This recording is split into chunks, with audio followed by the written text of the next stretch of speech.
walk in the park for the Mets so far this weekend as fall beckons. The season is drawing toward a close, and the Mets are going for a sweep this afternoon at Citi Field.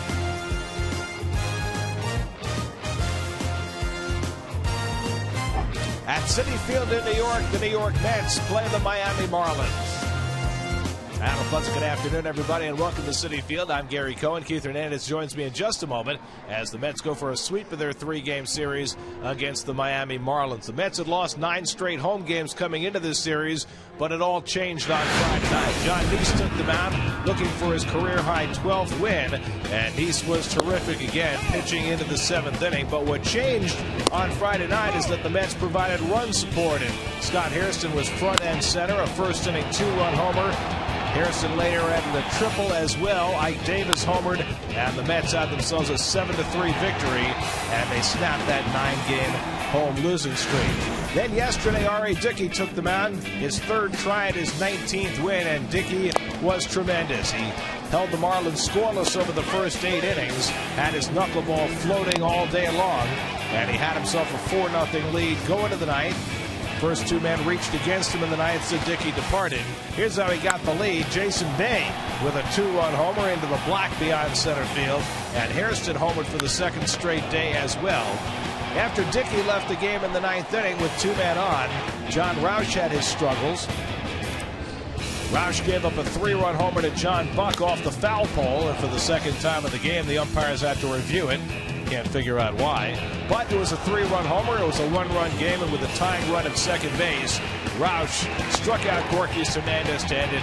Mets had a 4-3 win, and Dickey had his 19th victory of the season. So the Mets have now beaten the Marlins 6 straight times. This is a team they have certainly had the measure of. Well, when the series started, Gary, the Mets had a small half-game lead for the cellar, and no one wants to finish in last place. The Mets is the one team the Mets have dominated, 10-4 on the year. Now a 2.5-game lead. They'd like to make it 3.5 today with a sweep and secure, hopefully, whether you play the last 3 games in Miami, they're not going to finish in the cellar. Like I said, you don't want to finish in last place. And Chris Young will get the ball for the Mets today. Young, last time out in Milwaukee, was victimized by 3 solo home runs. Well, he has pitched really credibly well. He's not, his record at 4-8 is not indicative of how well he's pitched. Chris is going to give you 5-6 innings. They're going to yank him there. He keeps you in the ball game. 1-1 this year against the Marlins. Young will look for his first ever win at Citi Field. Meanwhile, Ricky Nolasco, who has been hot and cold all year, will go for the Marlins. Well, Nolasco's 12-12. He really was won 15 games about 3-4 years ago. He's really kind of settled into a 500 pitcher, but he's on a red-hot streak right now. His last 4 starts, he's on a 3-1. Won 3 games and lost 1. So on a splendid fall day in New York, the Mets will go for the sweep of the Marlins. Mets and Marlins from Citi Field. All the action coming up on Pix 11.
By Chevrolet, distance matters. Chevy has 10 models offering an EPA estimated 30 highway miles per gallon or better.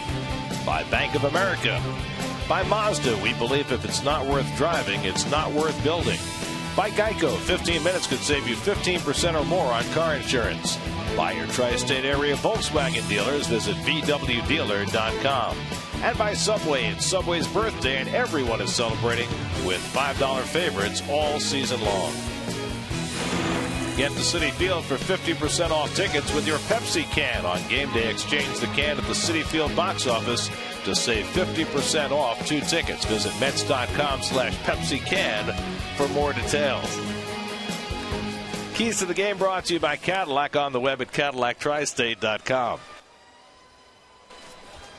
Well, the keys of the game brought to you by Cadillac. The Big Bang Theory, I love it. Guys in the truck are really getting creative here. The big home runs, the Mets powered their way through the first 2 victories. Chris Young is winless here in 8 starts.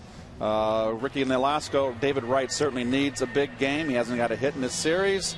There's a guy he's had success against. Chris Young making his way in, getting ready for his 19th start of the year. Who would have thought that, coming off shoulder surgery last year? Mets and Marlins, first pitch coming up from Citi Field.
The luxury cars that deliver inspired performance.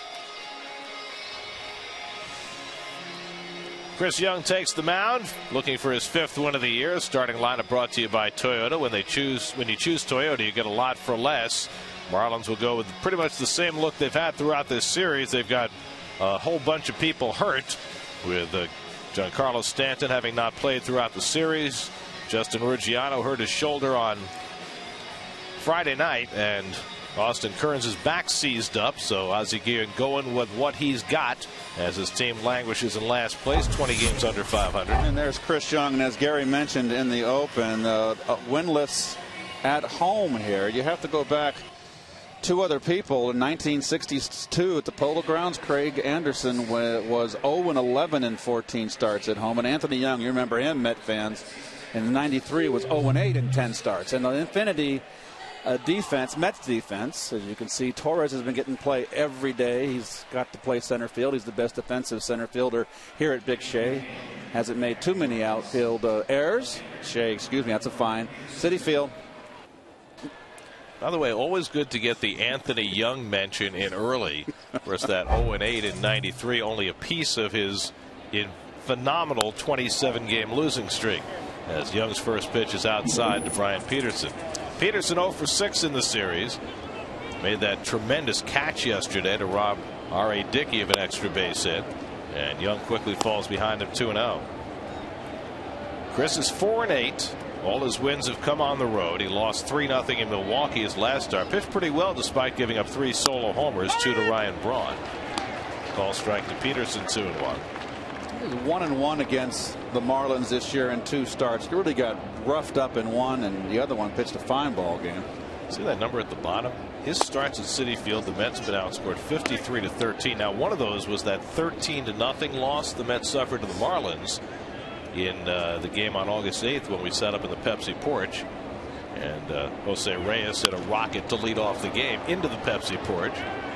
Popped up for Tejada to handle on a windy day. He stays with it for the first out. So Peterson retired. 1 out and nobody on. You see that flag flapping in the breeze. Wind blowing about 15 miles an hour. Where yesterday the wind was blowing in the opposite direction and the ball carried to center field. Today more out of the northwest than the southeast. Here's Gorkys Hernandez. 2 for 8 in the series. Has a 5-game hitting streak going. Picked up from the Pirates at the trading deadline. The Pirates will limp in here tomorrow. Boy, how their fortunes have gone in the opposite direction. The Pirates, losing yesterday, now have lost 30 of their last 41 games since the 8th of August. They're 11-30. Oh, there you go. That's a collapse.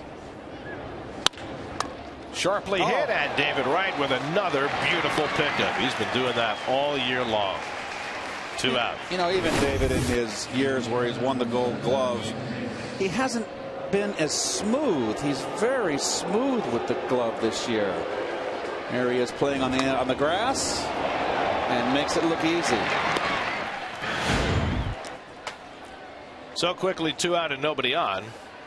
It's hard to stay sharp sometimes as an infielder with Chris Young on the mound because you get very few ground balls hit. It was very much like Sid Fernandez in the 80s in our teams.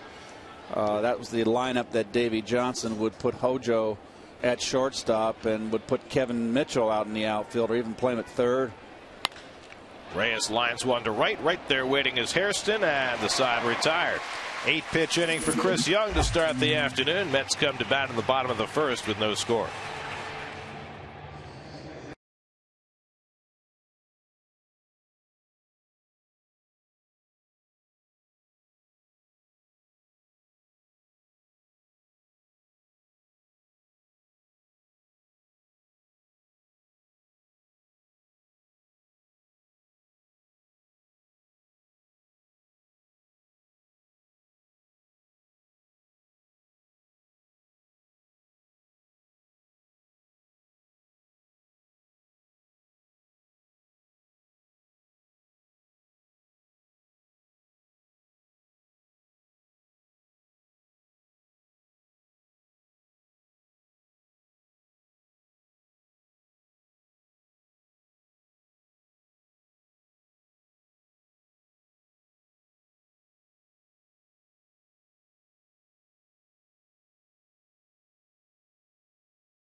Toyota, you get a lot for less. David Wright, 4 hits behind Ed Kranepool's franchise record, but he's gone 0 for 8 in this series. Daniel Murphy swinging the bat well. Scott Hairston on a very good roll, so he gets a start against a right-hander this afternoon. And the starting pitcher, the veteran Ricky Nolasco, was at one time the ace of this ball club when he won 15 ball games, but that was a little while ago. He's currently got off to a 4-0 start. His first 4 starts of the season. His last 4 starts, he's 3-0.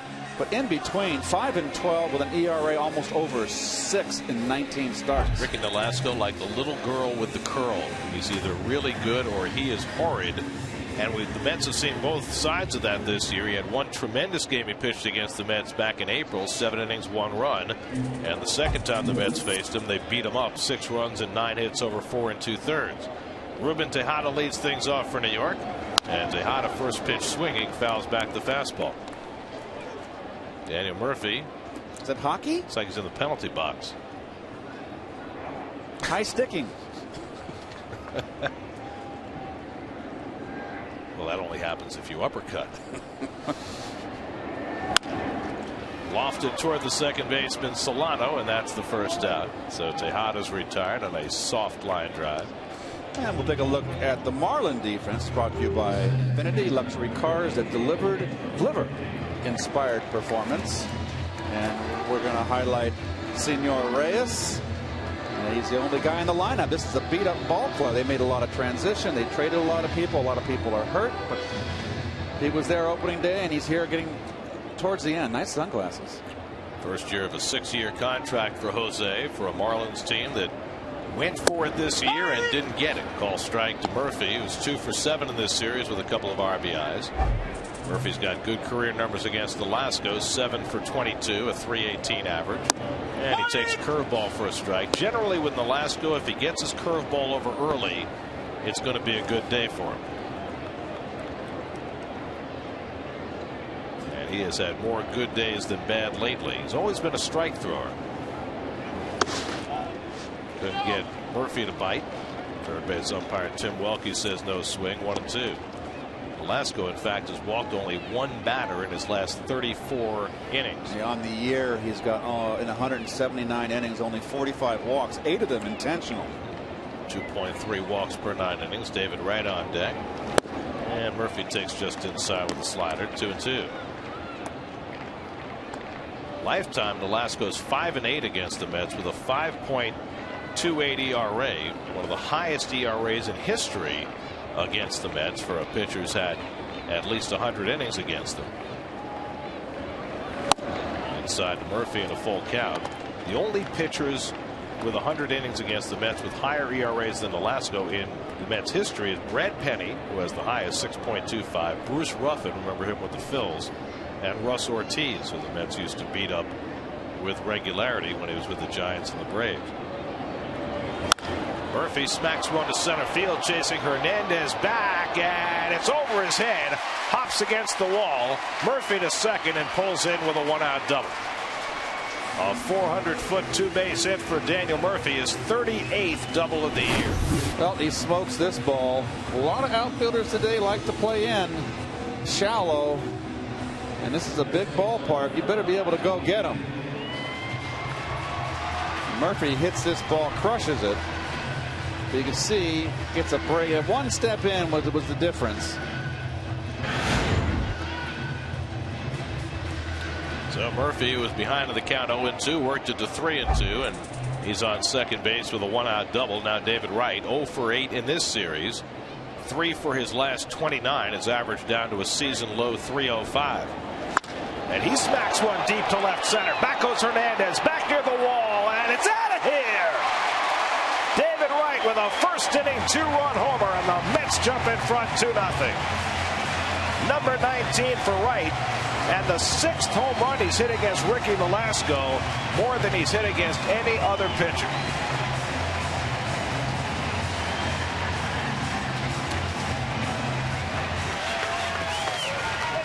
Well, that'll get David Wright back in the team RBI lead, 1 ahead of Ike. Sinker down and in. Goodbye. First look at the game brought to you by Chevy on the web at ChevyOffers.com. So the Mets strike quickly. Murphy double, and right on the very next pitch, a 2-run homer. 19 homers, 84 RBIs for Wright. Now just 3 hits behind Ed Kranepool's franchise record. Well, there's Nolasco's reaction. He knows. Yep. You just need a little click. You wanted a confirmation. 18th home run given up by Nolasco. This is his 30th start, so that's not a bad number at all. Ball and a strike to Ike Davis. Ike is 2 for 4 in this series. Homered on Friday night. Didn't start yesterday. Ike now with 28 home runs, 83 driven in.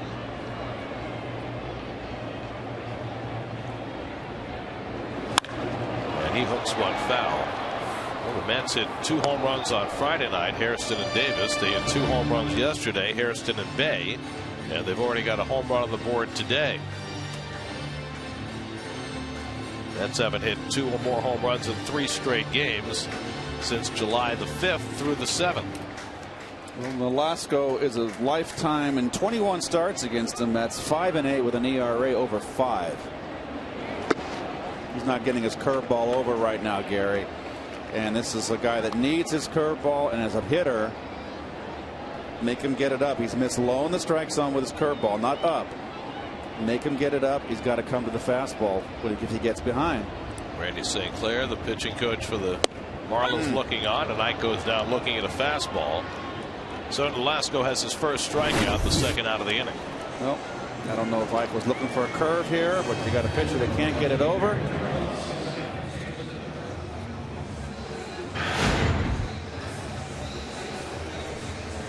And the numbers for Nolasco against the Mets.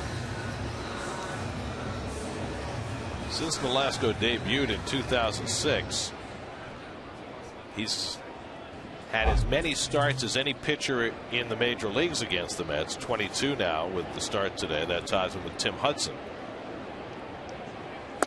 And a call strike to Hairston, 0-1. Well, it's 132 strikeouts for Ike, and something that he needs to improve on next season. He's got a whole fine second half to work on, to build on for next year.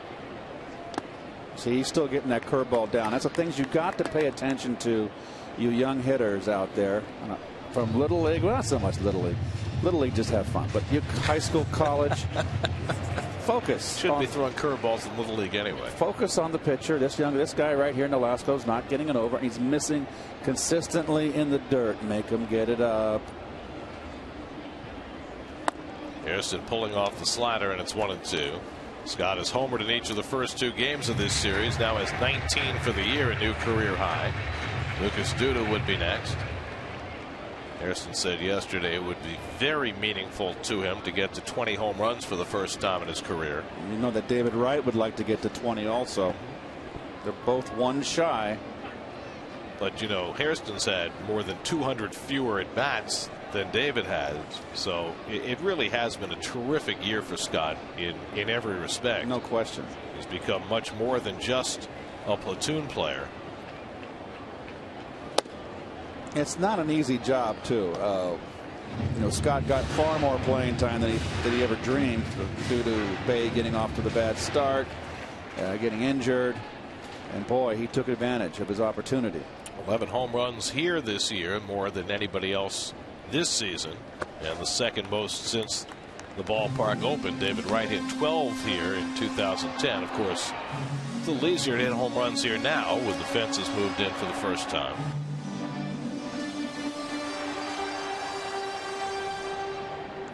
Nolasco about to throw his 20th pitch of the inning, already his second full count.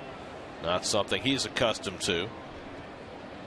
3-2 to Hairston, and he fouls off the fastball.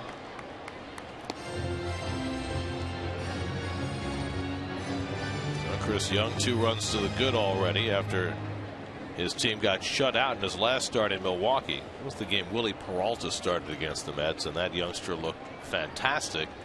Then Peralta got beat up yesterday by the Nationals, knocked out in the 3rd inning, and so it goes. And Hairston pulls one down to third. Nice stop by Gil Velasquez, and he throws him out to end the inning. But the Mets jump out to the early lead. Murphy with a double, and then David Wright goes deep. Number 19 for David. He gets that much closer to Ed Kranepool, now just 3 hits behind. 2-0 New York after 1.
2-0 lead. Chris Young, who got the side in order in the first, faces Carlos Lee, and he gets the high strike. 0-1. Lee 0 for 8 in this series. Lee has had 13 straight seasons before this year where he had at least 10 home runs and at least 25 doubles. He needs one more home run to make it 14 straight years. Career starting to wind down at age 36. Yeah, he has had a terrific career. He has, and he is diminished. He has definitely slowed down. A lot of times these big guys just kind of fall off of a cliff. You know, when they lose it quick. You know, he first came up with the White Sox, and he was overshadowed there by Frank Thomas, later by other big hitters, and I don't think he ever got the credit he deserved. Then he went to Houston, and he really came into his own. 1-2 to Lee. Picked up from the Astros at the beginning of July when the Marlins still fancied themselves a contender. By 3 weeks later, they were dismantling. And Lee actually was the part of a trade that was going to send him to the Yankees, and he turned down that trade, which was his right, because he said he loved it in Miami. He'd been there for 3 weeks, and in fact he's gone to management and told them he wants to come back next year. Whether they want him back is a whole other story. Check swing foul.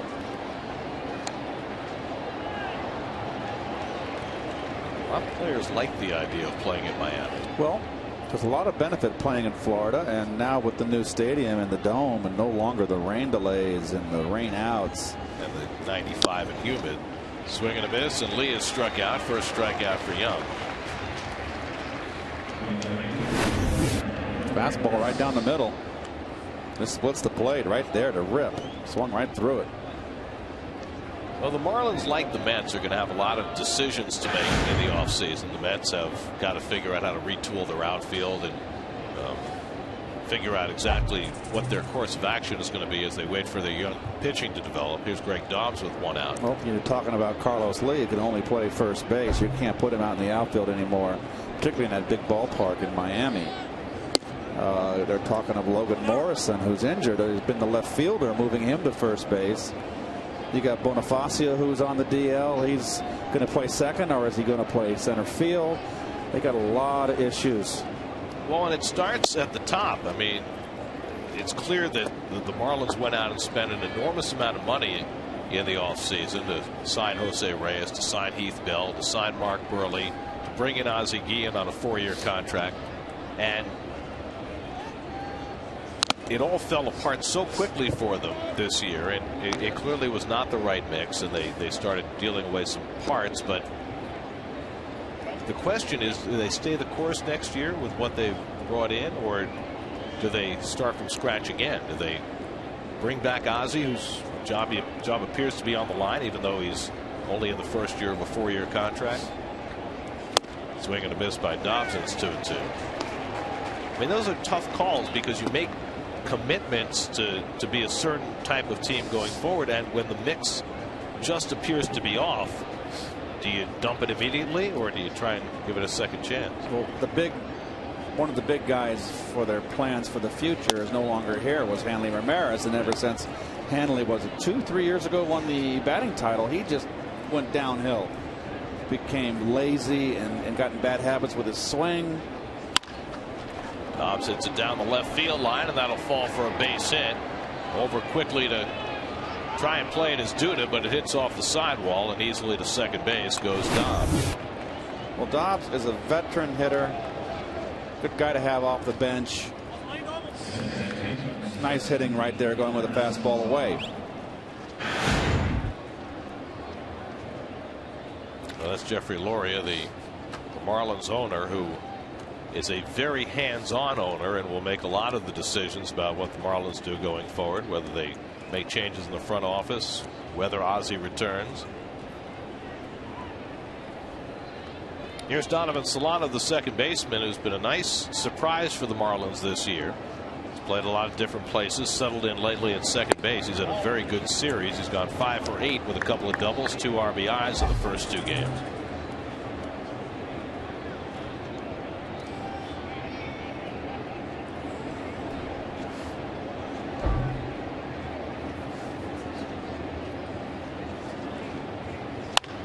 Solano bloops one into shallow right, and Murphy can't get to it. It's a base hit.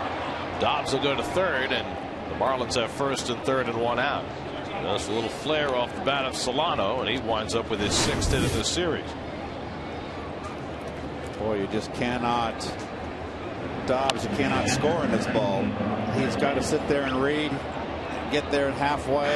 It's a tough chance. Murphy almost had a chance at it. Don't want to get doubled up. So now Rob Brantley, the catcher, who the Marlins picked up in the deal from Detroit when they shipped off Anibal Sanchez and Omar Infante. Brantley 1 for 5 in this series, had a pinch hit double in the ninth inning yesterday that knocked R.A. Dickey out of the game.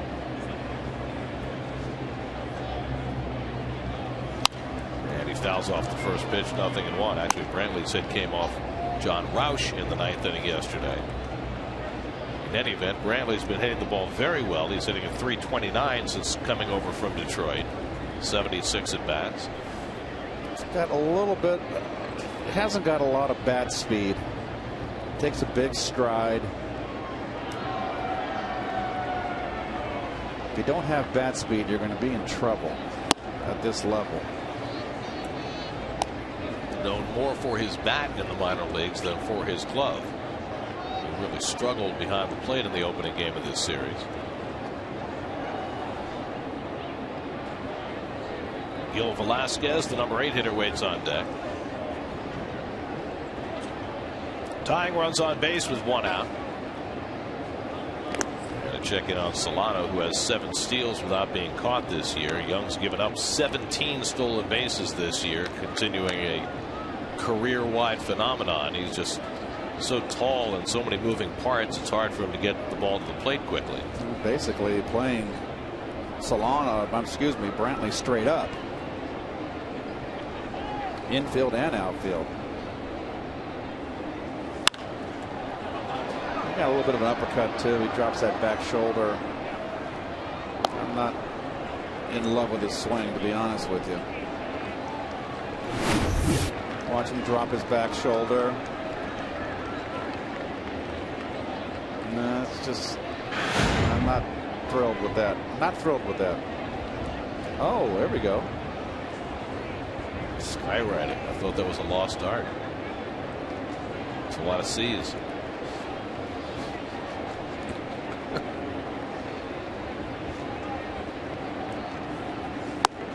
And the curveball misses from Young. 2-2. So it's a situation where Young certainly would love to get a ground ball, but it's just not his game. He doesn't get very many ground balls. The high ball pitcher, as lopsided a fly ball pitcher as there is in the game.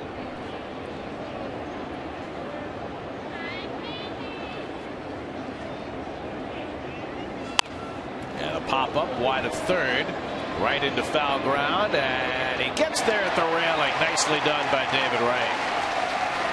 That's the second out. I'll tell you what, the Marlins have just been pathetic this series with runners in scoring position, particularly on third base, where they need a sacrifice fly. They just can't get it done. Well, Davis made 2 fine plays in the first 2 innings. He has a 2-run homer to boot, so his day's off to a rollicking start. So now Young with a chance to get through the inning unscathed as he takes on the number 8 hitter, Gil Velasquez.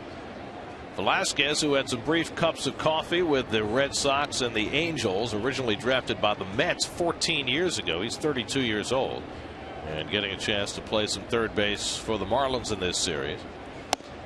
And he takes a strike. So Velasquez and Solano were the 2 guys, or was it Gorkis Hernandez, that figured out Dickey yesterday. They had good at bats against R.A. Velasquez had a couple of hits yesterday. Solano had 3 and Velasquez had 2. They were the 2 guys that really had a great approach on R.A.'s knuckleball.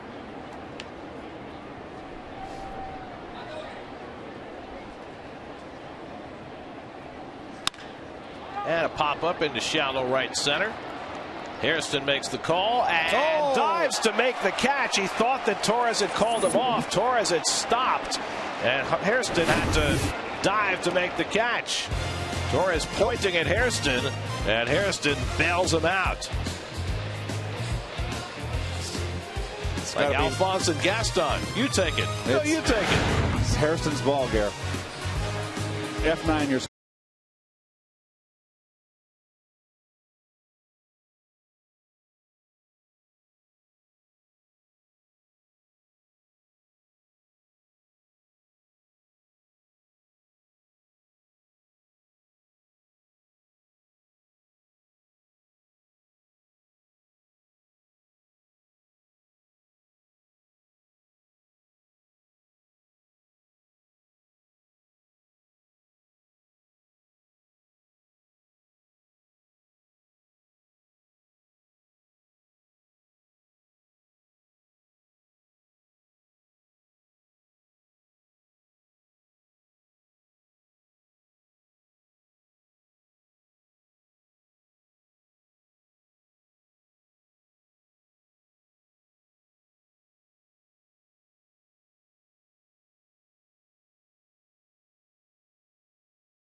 Nothing. Lucas Duda will lead things off on a beautiful, bright, sunny day. Wind blowing. I don't know how much that affected that last exchange between Torres and Hairston, but Chris Young very happy that Hairston was able to make that catch and save him a run or two.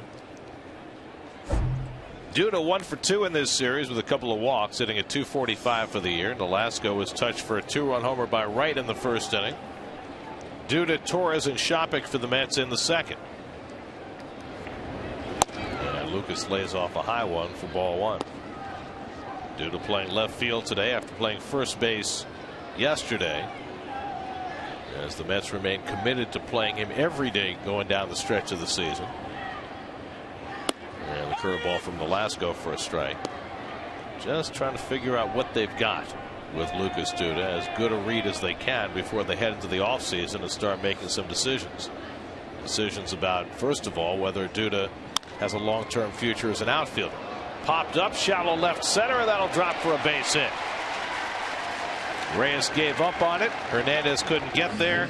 Duda's got himself a single to start the second. Jose made a decision right away that he wasn't going to get there. He's played that way this entire series, hasn't he? Yes, he has. Yes, he has. So now Andres Torres with a runner aboard. Torres 1 for 5 in this series, hitting just .173 as a left-hand batter. Might be a nice time to drag a bunt with Lee playing first base. And he takes the curveball inside for ball one. Well, Velasquez at third is in against a potential bunt, and you've already got Carlos Lee at the corner. You've got a right-hand pitcher. You got Torres, who's been struggling from the left side of the plate. And he pulls one right to Lee, who slaps the bag for a double play. Wow. Some bad luck for Andres Torres. Lee was at just the right spot. Well, there's a case where you got a first baseman that's not off the bag. How many times have we seen Torres pull the ball down the line and you come out smelling like a rose? 2 for 1. Nothing Duda could do. So just like that, 2 out and nobody on. Now Kelly Shopik.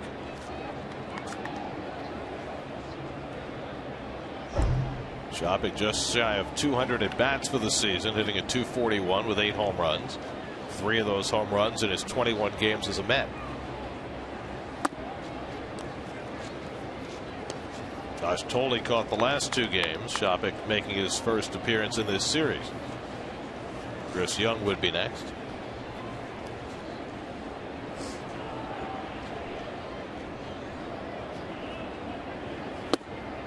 And a fastball strike, 1-1. I just remember Nolasco throwing harder those years he won 15 and 14 for the Marlins. I think he's lost a little bit off that fastball, and that's a big difference. Sure, he was more 92, 93 in those days.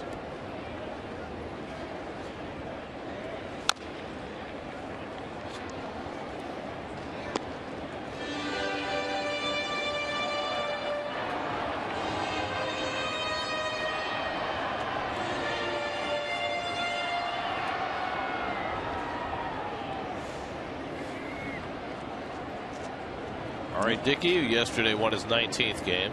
That is him. I promise you can tell by the beard.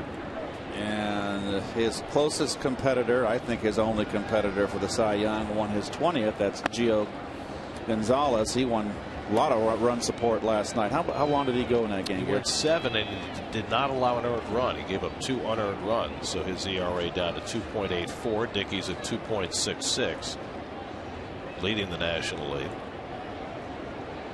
Dickey beat the Marlins for the 5th time this season.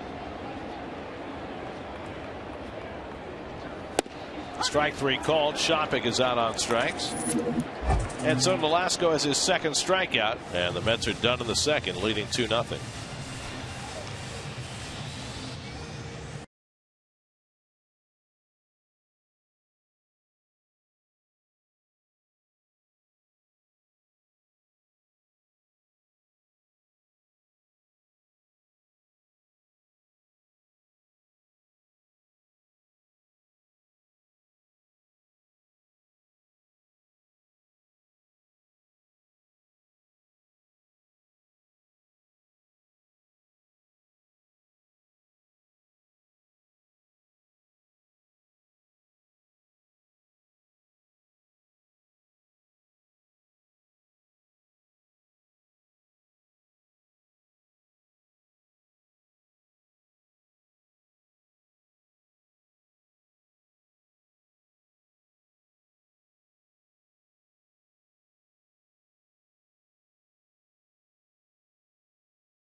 By Audi, truth in engineering. We go to the 3rd inning at Citi Field. There's your skywriting. I'm not sure what they've written, but it's too windy. You're right. The wind does have an impact, doesn't it? Ricky Nolasco will lead off for the Marlins in the 3rd against Chris Young. Mets with a 2-0 lead. It'll be Nolasco, then Brian Peterson, and Gorkys Hernandez in the 3rd inning. Well, there's a lot to read on Sunday, but we should put it away while the game's going on. Just read between innings. Maybe she was forced to go to the game with her husband. You think? Maybe. It's a beautiful sunny day. Ball strike to Nolasco, who has 9 hits this year, his best season with the bat. Nolasco, a lifetime 143 hitter, and he takes a big cut there, and it's 0-2. Talking about Chris Young before and his propensity to get fly balls, I saw an interesting number from Bloomberg today about the location of Young's pitches relative to other starters in the majors. If you take the second half of this season, 53% of Young's pitches have been in the upper third of the strike zone. Okay. The next highest pitcher in Major League Baseball, he's at 53%. Next highest high in the strike zone is R.A. Dickey at 41%.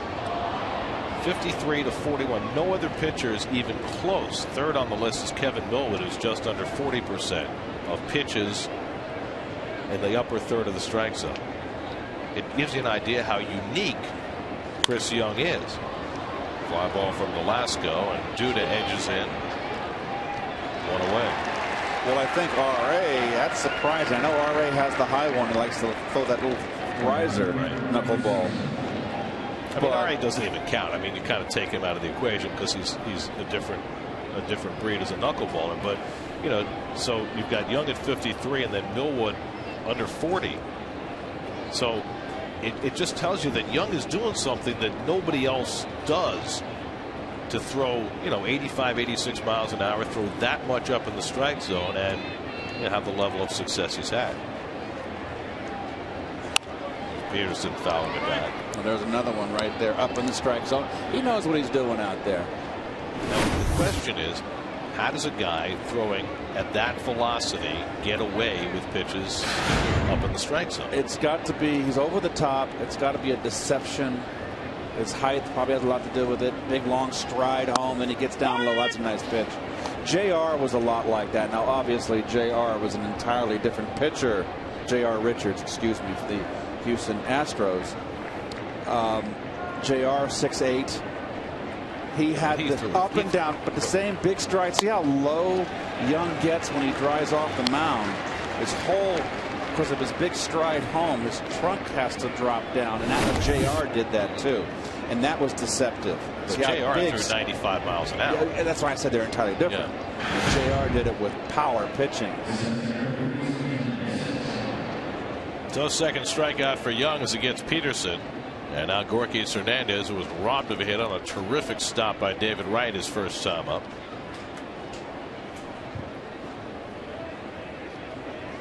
And he tries to bunt, and Young stretches out to grab it, and that retires the side. So another 1-2-3 inning for Young. Took him just 8 pitches to get there. 2-0 Mets in the third. Looked like a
Francis and Linda every morning for the latest news, weather, and traffic. Get more with the Pix 11 Morning News. Chris Young leads off for the Mets in the home third, with the Mets up 2-0. Young has 3 hits on the season, 2 RBIs. It'll be Young, Tejada, and Murphy for the Mets against Ricky Nolasco, who's given up 3 hits over the first 2 innings. And Young takes a fastball for a strike. Young with 3 hits for the year. He had 3 hits his first ever start for the Mets last year in Philadelphia.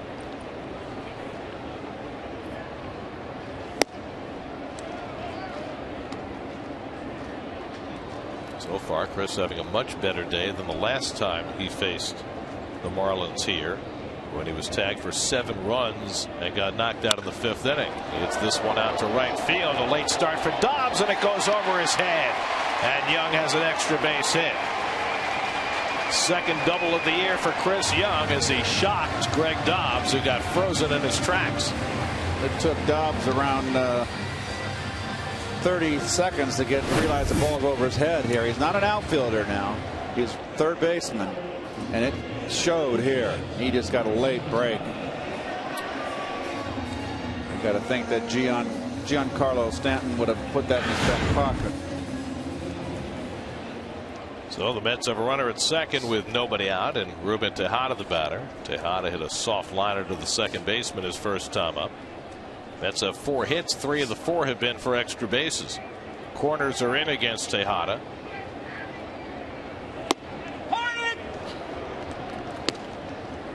Sacrifice would be a tough call, if only because Young is not very swift. It would be hard to get him to third base on a bunt. Chris is a terrific athlete, but not blessed with a lot of speed.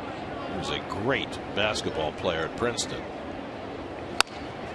Played in that Pete Carrill system, and he was a 6'10" center, and he ran that point center that Princeton uses. A great 3-point shooter, terrific passer, averaged 14 points per game, and was good enough that when Carrill got to Sacramento, they offered Chris Young a 3-year contract to leave baseball and come and play in the NBA. Really?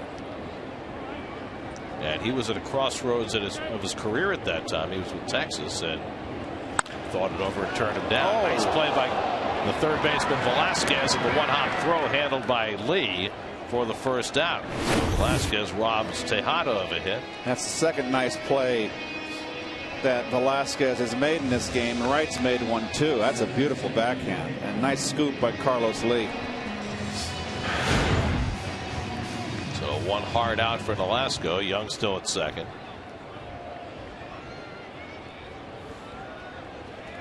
Now Daniel Murphy, who hit a 400-foot double his first time up and came in on David Wright's home run. And he lifts this one to left. And Peterson tracking it. 2 out.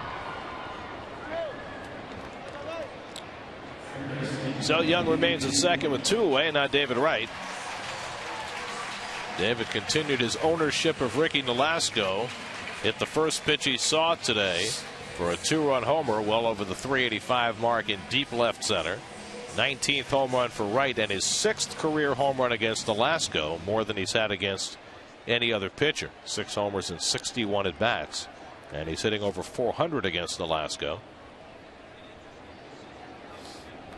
You've had 60 at bats against a pitcher. Get to know him pretty well by that time. Well, the one pitcher I had the most at bats against in my set, that's the curveball from Nolasco that he needs to get over. And here's the home run. Wanted to get a fastball in and got it out over the inner half and down. I think I had over almost 130 at bats off Steve Carlton. Really? That's a lot of at bats.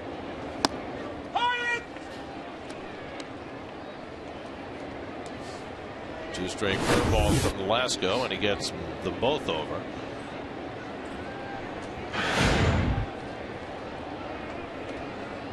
I know I hit well against Carlton.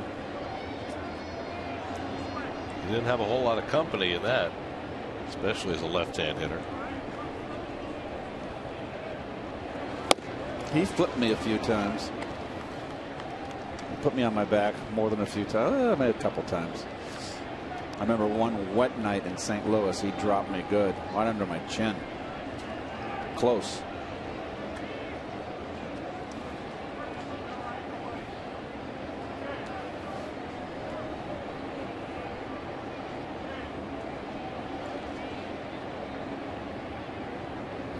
Now the 1-2 to right, and that's off the plate. 2-2. Yeah, I had 137 at bats against Carlton, Gary. 2 home runs, 11 RBI, 17 walks, 321 batting average. On base percentage 396. I'll take it. Very good against Hall of Fame left-hander.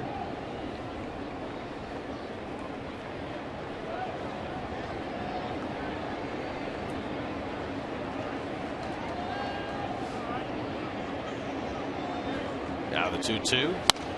David fouls off the slider to stay alive. The funny thing about Carlton was that he was the old school, like Rusty. He wouldn't talk to the opposition. Couldn't get 2 words out of Steve. If you say hi to Steve when he wasn't pitching, BP, if you walk by him, he just would nod at you. When he retired, and I've been in his company, can't shut him up. So as a player, you had a lot in common with the sports writers, because Carlton wouldn't talk to them either. Precisely. He needed McCarver as his mouthpiece.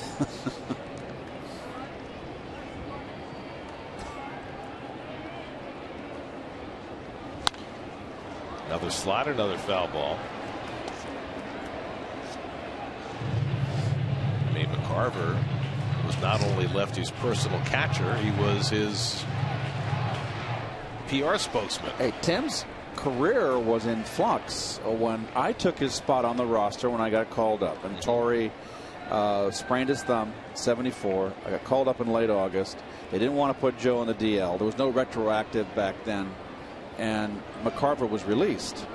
He went over to Boston and did not have success there. Didn't fit in, I guess, not personality wise.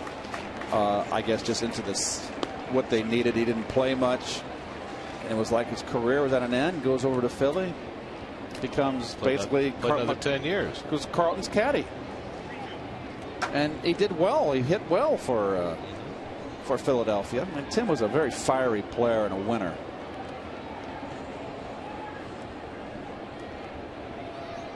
Long struggle here between Nolasco and Wright. 8th pitch of the at bat coming.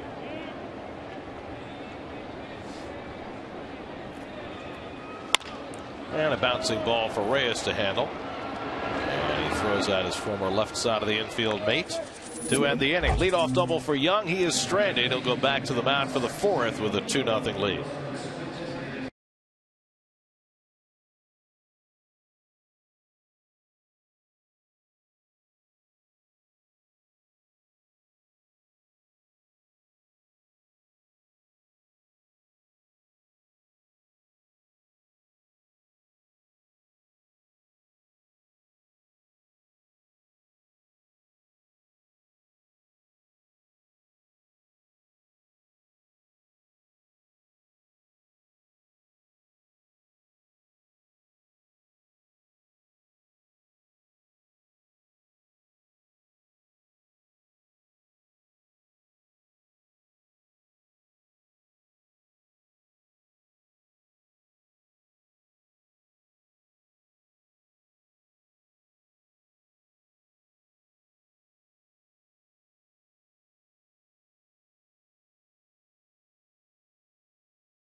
Pictures Looper in theaters September 28th.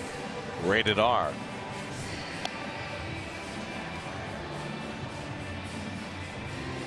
Beautiful. It's a gorgeous afternoon. Jose Reyes gets set to lead off. Well, Keith, I've got some personal business to take care of. What? You know, it wasn't the biggest college football game yesterday. That's right. Rutgers beating Arkansas was huge, but every year Columbia plays Fordham in the Liberty Cup, and every year Chris Majkowski and I have this wager going where the loser has to sing the winner's fight song. Well, Fordham beat Columbia yesterday. Nice. Hail, men of Fordham, hail, on to the fray. Once more our foes assail in strong array. Once more the old maroon wave on high. We'll sing our battle song. What do? We'll do or die. Okay. Okay, good. We got it out of the way. I have now paid back my debt. Do you want to tell the folks who Chris Metchkowski is? Well, everybody knows Chris. He's the immortal Chris Metchkowski, the engineer on Mets radio for the last 20 years. Over at the Fan. He sits behind Howie and is very much involved in the Ed Coleman show, pregame show. He's everything on that broadcast. There he is. Little side view. He likes to hide. He doesn't like to be in the limelight. There he is. Proud Fordham grad. Oh, he's watching a football game. He's not watching the broadcast. He looks dismayed because the Jets are getting thumped. There's ball 4 to Reyes. So Young issues his first walk of the day. And the Marlins have the leadoff man on for the first time. Now Carlos Lee, who struck out his first time up.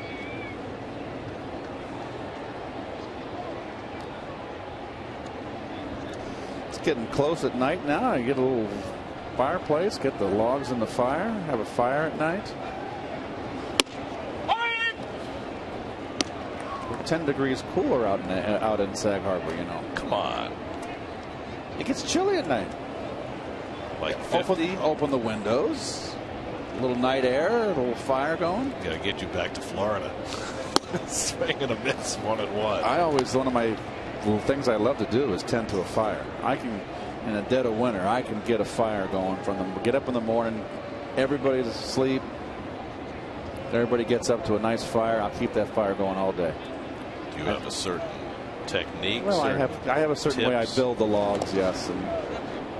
And it's fun to get the coals and bury them in the ash overnight. So when you get up in the morning, put new logs on and just kind of blow the on. Coals don't go out. Yeah. Just get I have that old-fashioned fan. That what do you call them? Oh, the bellows. The bellows. I have really? I have an old-fashioned antique bellows, which is just a great tool. Great tool. So you don't use the newspaper or the tinder to relight the fire? I don't. No, not to relight, but to start. I haven't got the patience. I have that the Duraflame to start the fire. So, yes. That's sort of cheating. I draw the line. 0-2 to Carlos Lee. And time asked for. Now, if you're good with the fireplace, are you also good with the barbecue? Yeah, I can barbecue. Charcoal or gas? I have gas. Come on. Well, it's sort of barbecuing. It's I don't like those. Well, I won't say that.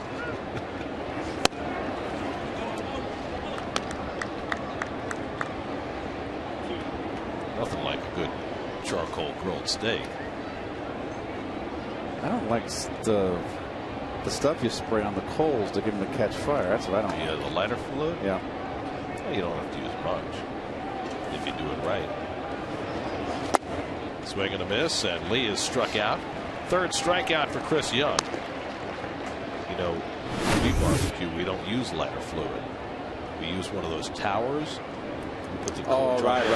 Put the newspaper underneath and light it, and it takes care of gets business. It all gets the coals all white hot without lighter fluid. Well, that's a good thing. So we don't want we don't want you consuming chemicals. We wouldn't do that to you. That's right. You got me into organics in my backyard. I got you into organics? Yes, you did. How did that happen? Well, you mentioned it to me. I looked into it. I got off the chemicals in the backyard. I'm in organics now. Glad to hear that. Next thing I know, you're going to be doing hydroponics. You'll have the greenhouse and everything. We are digressing here. Frequently. Reyes with 35 steals on the year, tied for third in the National League.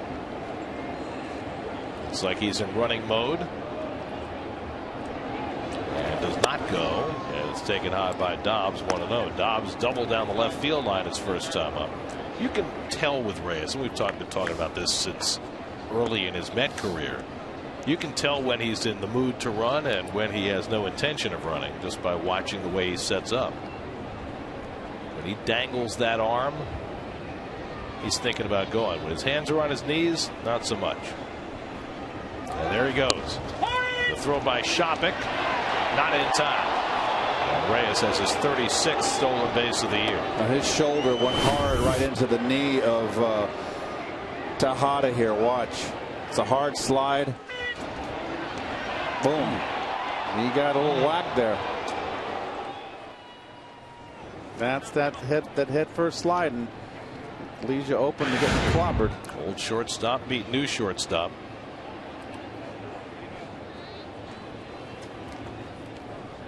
Those guys text all the time, by the way. Even though, Reyes and Tejada could not have the two more opposite personalities, they're still very good friends. So Reyes at second with one out, 1-1 to Dobbs, and he takes it down, and Shoppach can't stop it, and Reyes goes to third. That's a passed ball. What did he get? I don't believe he got crossed up here. He turned the glove the wrong way. He just botched it. Maybe he was crossed up. Maybe he was looking for that breaking ball. Well, he was crossed up. He would go out and have a chat with his pitcher, but he didn't. So I got to believe he just kind of boxed it. Well, now there's a runner at third. The signs get simpler. David right in at the corner. Everybody else back, conceding the run. Have we ever seen Dobbs bunt? No, I would play back. Yeah. 2-2 now to Dobbs. This Donovan Solano on deck. Marlins have just been gosh awful getting runners in from third this series. Well, they've been pretty awful for quite some time anyway, collectively.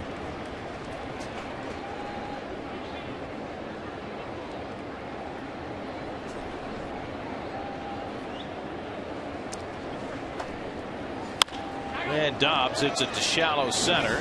Reyes will tag as Torres comes very far in to grab it, and Reyes will not attempt to score. Better throw by Torres than how he's been doing lately. And Reyes will hold at third base. That's an exercise in futility for the Marlins.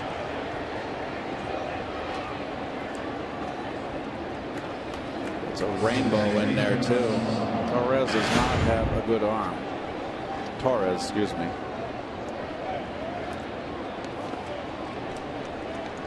So with Reyes at third and 2 out, here's Donovan Solano, who looped a single to right his first time up. Now 6 for 9 in this series, his average up to 290 in his rookie season. Solano's had just under 250 at bats for the Marlins. He and his brother Jonathan, who catches for the Nationals, made their major league debuts just a few days apart this spring. Two of the very few players who got him. Oh! Reyes dives back in as Young could not get that throw on target. If he makes a good throw, he's out dead to rights. Reyes, look where he's at. What's he thinking? A good throw. He's dead. David did well to keep that ball from going into foul territory. They share a laugh.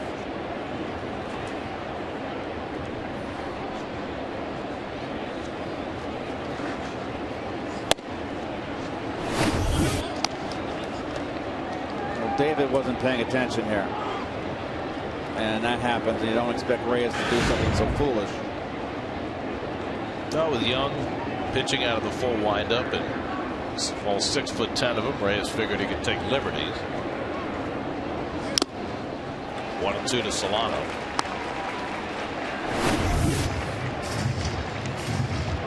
Fastball, belt high, right down the middle, swung right through it. Continues to amaze. He can do that. Just don't pick the ball up. Strike 3 called. Solano caught looking, and Young gets out of a mess in the 4th inning. 4th strikeout for Chris Young. Reyes is stranded at third. 2-0 Mets in the 4th.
Brought to you by Bank of America. Mets welcome in the Pirates for 4 games starting tomorrow night.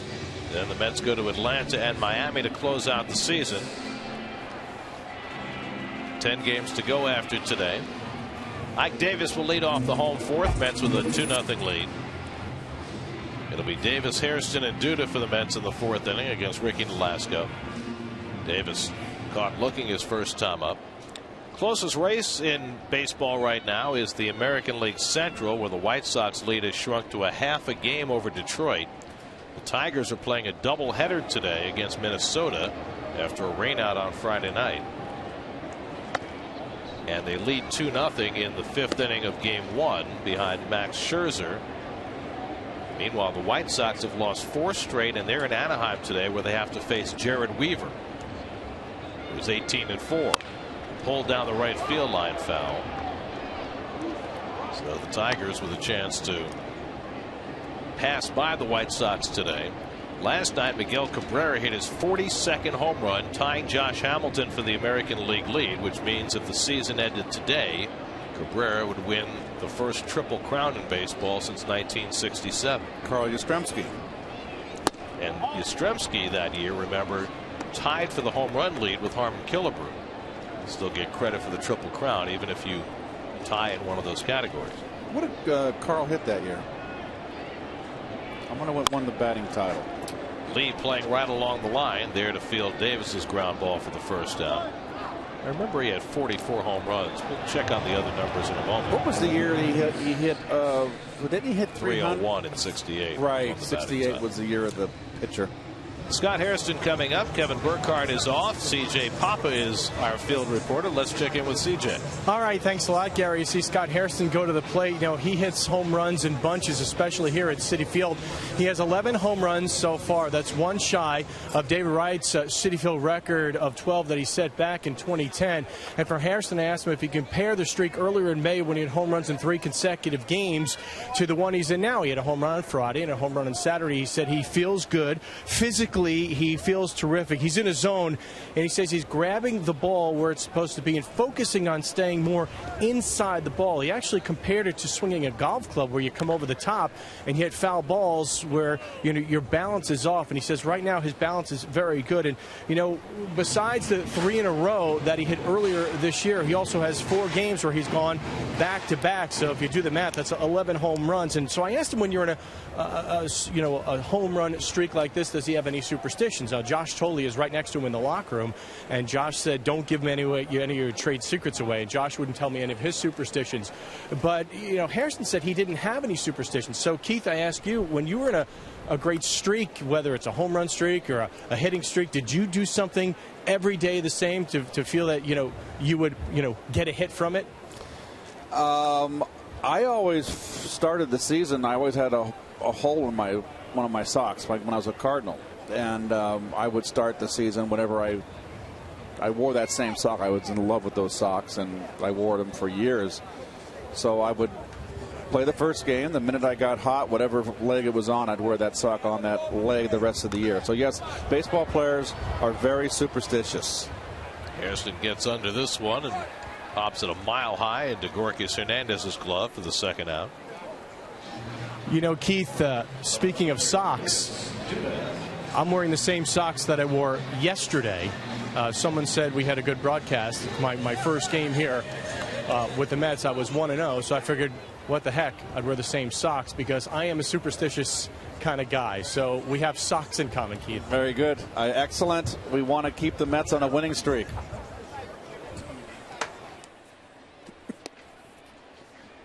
Lucas Duda swings and misses at the changeup. Duda hit a pop fly single his first time up. By the way, Keith, I've got the answer for you about Yastrzemski's Triple Crown. 326 that year. Oh, 326? 44 homers and 121 RBIs. And Cabrera is going to outdo those numbers in terms of batting average and in terms of runs batted in this year, if indeed he does win the Triple Crown. Quite a feat. Has not been done in the National League since Joe Medwick with the Cardinals back in the 30s. 37, I believe. Joe Medwick was the minor league hitting instructor for the Cardinals when I was in the farm system with St. Louis. Joe Ducky Medwick, he walked like a duck. He waddled. Waddled, but he could play. Got people unhappy in Detroit, remember, in that 1934 World Series. Yes, the hard slide. Had to take him off the field. The hard slide into third base.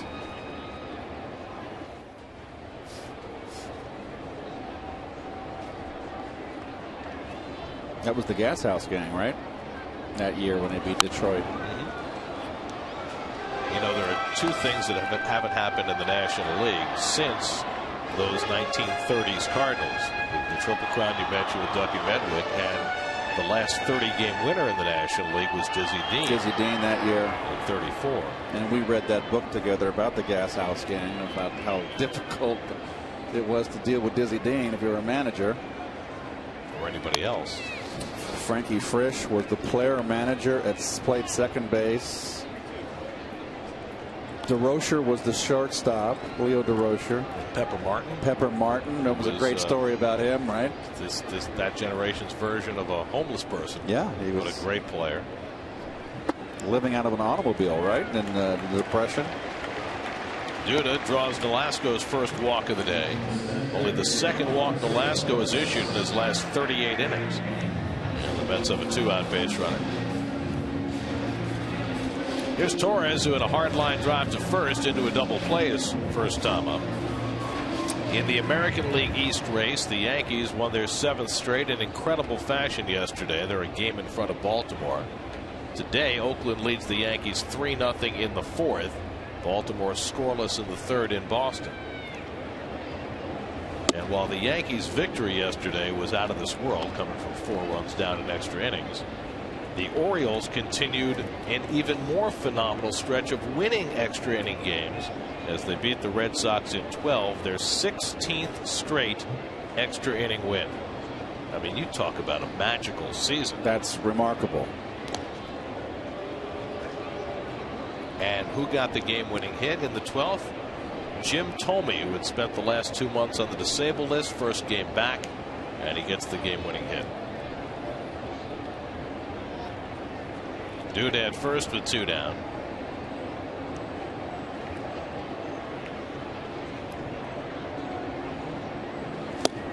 Good off-speed pitch by Nolasco, 1-1. You know, there are 2 franchises that haven't had a winning season in a dog's age.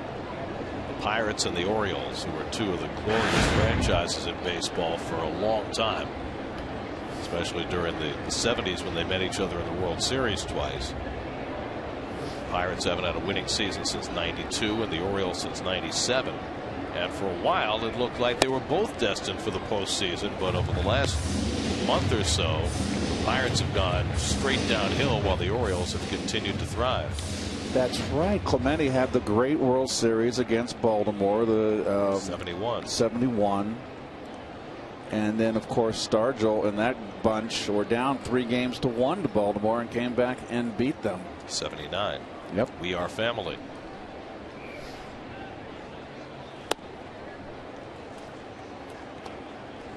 Three and 1 to Torres. So Nolasco walks very few, walks Duda with 2 out, and now falls behind Torres with Kelly Shopping waiting on deck.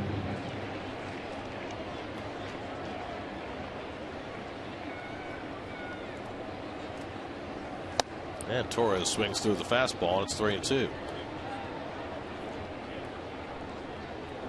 That's also that Clemente series in '71 was when Steve Blass had the great World Series, and the next year came back and was wild as a March hare. His career was over. Couldn't find the plate.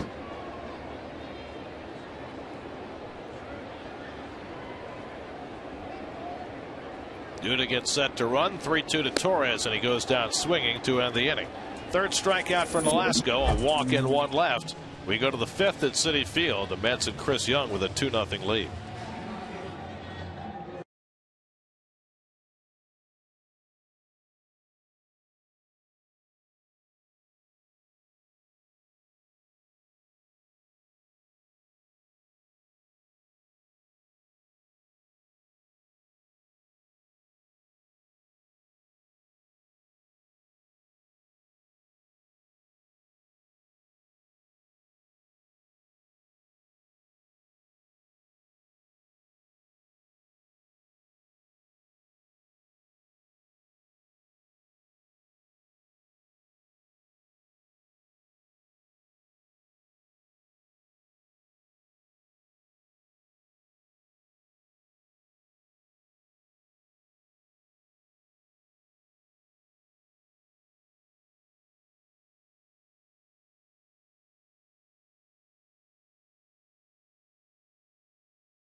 Hey, you never know. First two division clinchers last night. The Giants beat the Padres. Marco Scudero drove in 3 runs to clinch the West.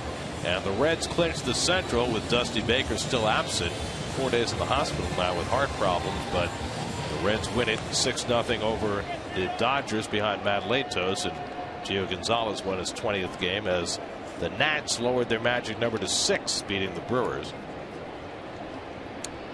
5th inning brought to you by Ford. Check out the best-selling vehicles with the best-selling values in America. Visit your tri-state Ford dealers today. Rob Brantley leads off in the 5th inning, lower third of the order against Chris Young, who was allowed just 2 hits over 4 scoreless innings. Brantley fouled out to third. A nice play by David Wright along the railing. His first time up. Meanwhile, Atlanta continues to solidify their hold on the top wild card spot in the National League. They blew out the Phillies and Roy Halladay yesterday. Halladay was terrible. Got knocked out in the 2nd inning. Apparently Halladay had gone to see the doctor the day before. He had shoulder spasms but decided to pitch anyway, and it didn't go well. Gave up 7 runs in an inning and 2/3. Anyway, today the Braves are on top of the Phillies again, 2-0 in the 3rd with Tim Hudson on the mound. Drive the other way toward the line comes Duda. He'll have to play it on a hop. And Brantley has a base hit. So the Phillies' hopes of coming back and getting back to the postseason are just about toast now. 4 games out of the 2nd wild card spot as we head into the last 10 days of the season. That was a huge win for the Cardinals too yesterday. Yeah. They were down 4-3 late, and they won that. Beltran hit a home run in the 9th to tie it. Then John Jay had the game-winning hit in the 10th, and they're just getting started in Chicago today. That gave St. Louis a little 2.5 game lead over the Brewers, who got beat. Dodgers now 3 games back. So the Cardinals in a lot better shape than they were 24 hours ago. Gil Velasquez takes a strike. Meanwhile, in the American League, Baltimore has that first wild card spot, Oakland 2nd, but the Angels winning last night, beating the White Sox again, now just 2.5 behind as the Angels try and make a late run. And they've got Jared Weaver going against the White Sox today. Popped up, tough play, and it falls in for a hit. Brantley to second, beats the throw there without sliding. It's a pop fly single for Gil Velasquez, and the Marlins have the first 2 on. Well, there's 4 hits off of Young, and 3 of them been bloops.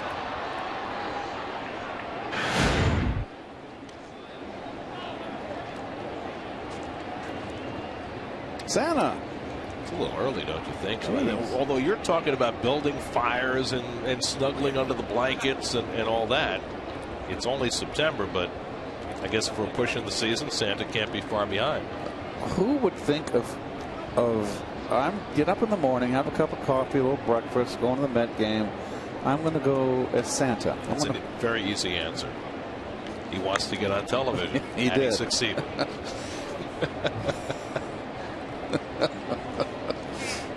All right, bunt situation here. Look at the Mets corner infielders putting serious pressure on Nolasco to get this bunt down. Nolasco generally a very good bunter, but has to move out of the way of that one, and he did not offer at it. Ball 1. Nolasco fly to left his first time up. Oh my goodness. Same thing. Wanted to get on TV. It worked. Popped up, and it'll fall foul. Ball and a strike to Nolasco. Well, Ike Davis is doing the proper thing. He's putting so much heat on Nolasco. He's making him nervous. And he's got to bunt the ball down the third base line. Well, they have signs for this, but I guess they're all going to get together and figure out what they're going to do. Well, the question is, do you want to run a wheel play? Why they're asking for Terry to come out? What's going on? Right motion for Terry to come out. I wonder whether there's some concern about Young.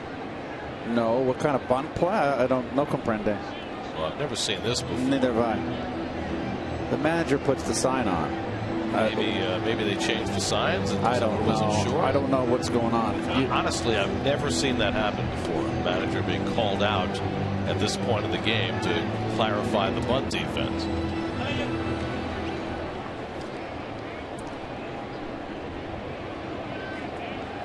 So we'll see how the Mets play it here. 1-1 to Nolasco, who's got a pretty good bat, so no guarantee he bunts if they play the wheel. And they do not. They play it straight up, and the pitch is high, 2-1. See, Ike's got no one to hold on at first base. And you're not any intention of forcing the runner out at first base. So stay at very good, Ike. I like it. And that pitcher sees you, and that makes him very nervous. It raises the heart level. It's not good. Nolasco gets it down, and Ike's going to have to go to first with it. On target to Murphy. 3-4 on the sacrifice. Well, obviously the heart wasn't pounding too much for Nolasco to get that bunt down. It was a very, very good bunt. It was a perfect bunt. Get the blood pressure sleeve. Look at the Subway sub-prize standings. In the National League wild card, the Braves just about home free. The Cardinals in that second spot after they had to race to the postseason last year. The Brewers putting the most pressure on them, but they suffered a key loss yesterday to the Nats to drop them 2.5 back. Now here's Brian Peterson with 2 in scoring position and 1 out. Oh, this is the 3rd time now in this ball game that the Marlins have had a runner on third base less than 2 outs. And they're going to concede the run here. The only place you don't want to. I don't understand why Ike's in. I would just play back. It's a 2-1 ball game. Peterson hits it out to center. That'll get a run in at least. Back goes Torres. He's got it. Tagging at third is Brantley. He'll come in to score. The throw goes to third, not in time. And the Marlins are on the board. Sacrifice fly for Peterson cuts the Met lead to 2-1. 17th run batted in for Peterson. 5th time in 10 tries he's gotten a runner in from third with less than 2 out.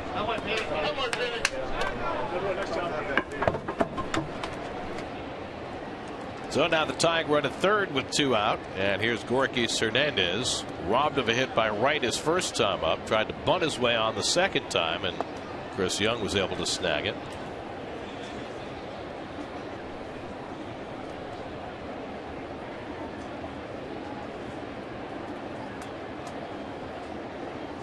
Swing and a miss at the fastball. What's the Jets halftime score?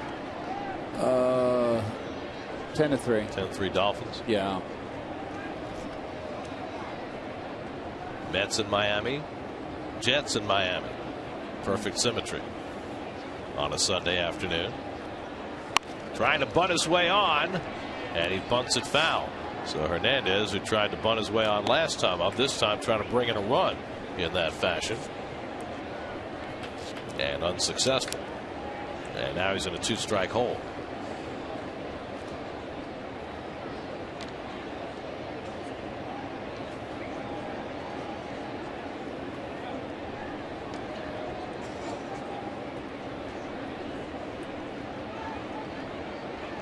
Young likes to use the full windup with a runner at third, and he misses high and inside. Most pitchers these days like to pitch out of the stretch with a runner at third, but Young is old school. I always felt you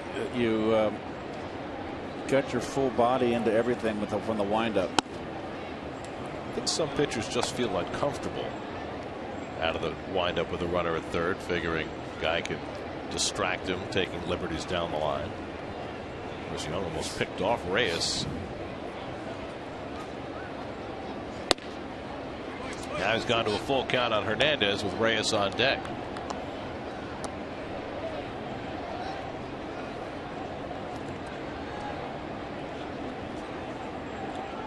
Big pitch here for Young with the tying run at third. And Hernandez pops it foul. He's keeping that ball upstairs.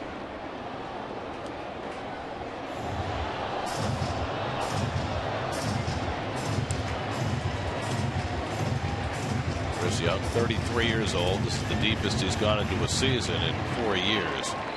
Coming back from major shoulder surgery.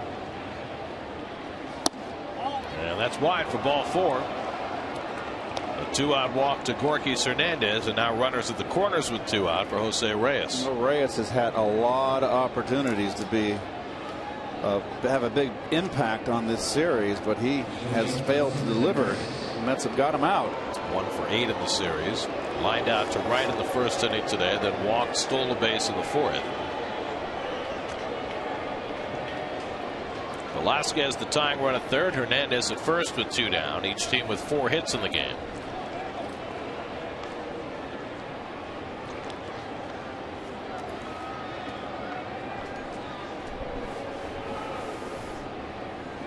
Reyes, who homered against Young the last time the Marlins were here, takes a letter high strike, 0-1.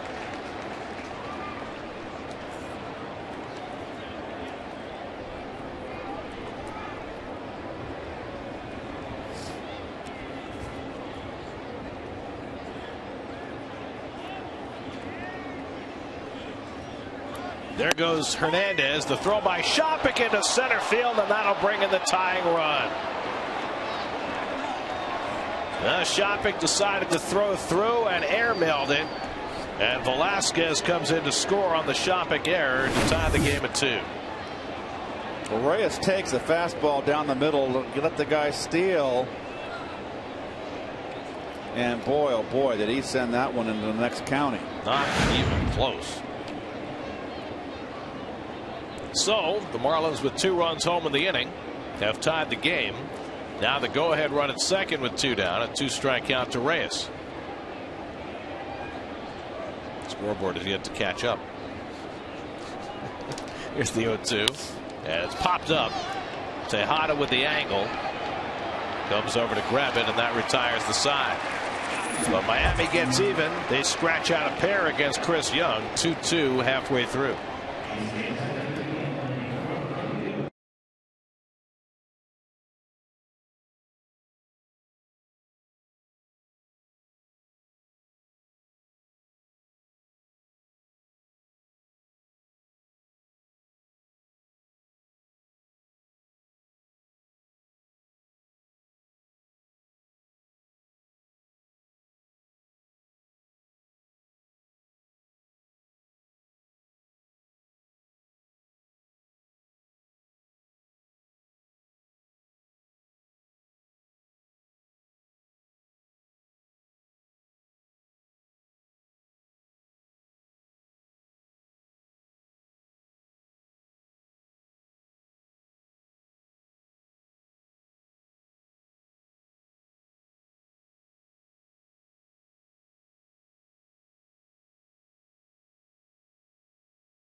The Mets, the tying run, will lead off for New York in the bottom of the 5th against Ricky Nolasco.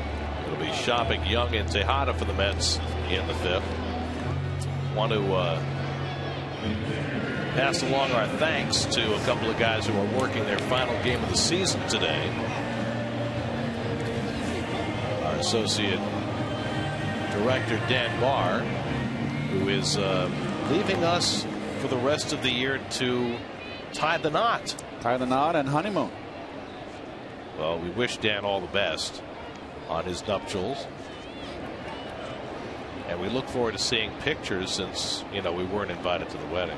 Well, Dan has really got himself in great shape. He's got himself ready for the big step in life. You seen him on that treadmill? He's in fighting weight. Oh my goodness. Tell you. So thank you, Dan, for all your great work this year, and good luck on your impending nuptials. Congratulations. Also want to throw out our thanks to Russ Relkin, our stage manager, who's working his final game of the season today. Russ is always a big help back here. Professional. Nothing but professionals on the staff. And Shopping is hit by the pitch, and the Mets have a leadoff base runner. Well, let me tell you one thing. You could have called him back here. Did you try to get out of the way of this? No, he stuck his elbow I'm right telling into you it. right now. Excuse me. Come back. Can't do that. Why would you want to get hit on the elbow? Leading off an inning. That is, I'm sorry you didn't call him back there. The pitch is almost in the strike zone. Yep. That was a Dick Dietz play. Dick Dietz, Don Drysdale. Young gets the bunt down nicely. Nolasco with the toss to first. 1-4 on the sacrifice. So Young, who doubled his first time up, now has a sacrifice to go with that hit, and the go-ahead run in scoring position with 1 out. Dick Dietz, 1968. Giants had the bases loaded against Don Drysdale, who was right on the verge of setting a record for most consecutive scoreless innings. Hit by the pitch. Bases loaded. Yep. And Harry Wendelstedt was. Harry Wendelstedt called him back. Said he did not make an attempt to get out of the way. The streak continued. Eventually got to 58 innings. I was 14 years old. That game was on TV. I saw it live on television. Of course, that streak was later broken by another Dodger in 1988, Oral Hershiser. And Tejada lifts one to center. Easy for Hernandez. It's always easy for Hernandez. 2 out. Just has to be the right Plural. Hernandez. Plural. You know, I was just thinking, we were having this discussion before about how you said it's time for the fire and how great you are at building a fire. Are you going to be chillier when you lose the hair on your upper lip? I might. It always feels weird when you've had the mustache for a while, and then, it feels very soft, very strange. And I'll let you know in the broadcast Thursday how it feels. Now, my question is, after you get it shaved off, cut off, I'm not sure exactly what the procedure is, or a little snip and then a shave, is that how that works? I don't know. It's the barber. I'm in his hands. I mean, he's a celebrity too, right? So he obviously celebrity. knows He does celebrities. I don't know if I fit that, but oh, come on. You're Keith Hernandez. Well, don't take my lines away from me. MVP, 1979. Anyway, what I was going to ask is, once you get it shaved off on Thursday, are you going to continue? I'll do to shave it for a while? I will go the rest of the year with it shaved. The year, like no, the calendar? Season. Well, that's only another week. Yeah, then I'll make a decision. But no, I'll keep it off for a bit. Well, here's the thing: you don't want to be going out in public when it's just like 3 or 4 days growth and get all nubbly. I mean, you don't want to ruin your image. Right? But don't you have to grow it back in completely before you can go out in public? Gary, I don't know what to tell you. I've never really given that much thought, to be honest with you. I'm just trying to protect your image, my friend.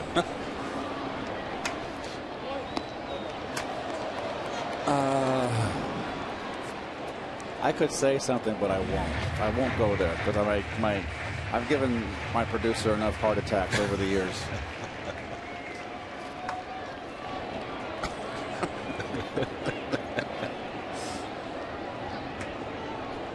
Murphy trying to pick up the run from second with 2 out.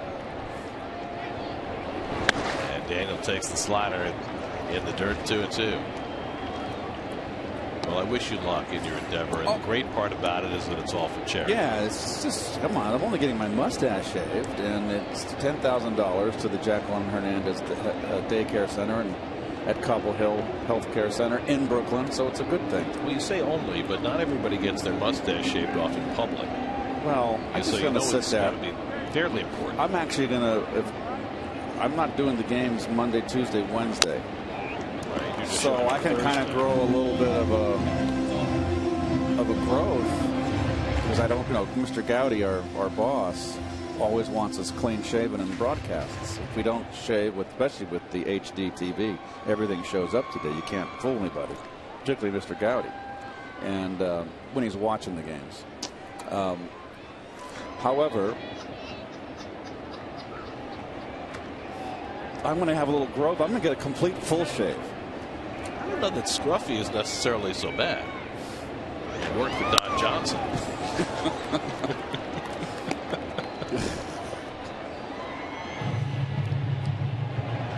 Murphy hanging in there against Nolasco. He's up to 80 pitches now, working in the 5th inning.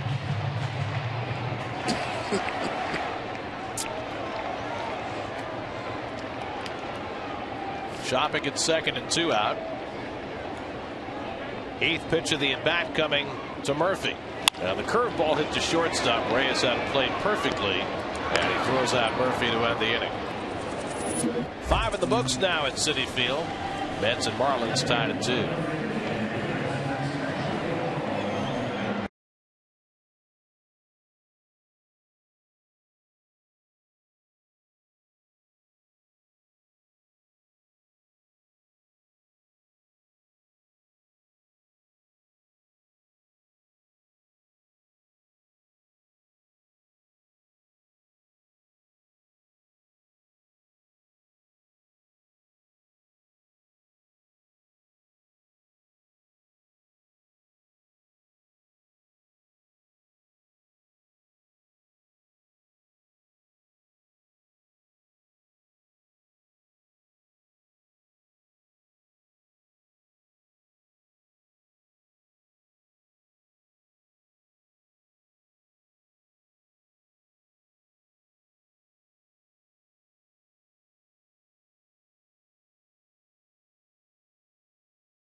Running 10 DVD celebration of Mets history, World Series films, season highlights, and celebrated games. Order your 10 DVD anniversary gift set at Mets.com. 6th inning, Chris Young now in a 2-2 game. An unearned run against him in the 5th inning, enabling the Marlins to tie.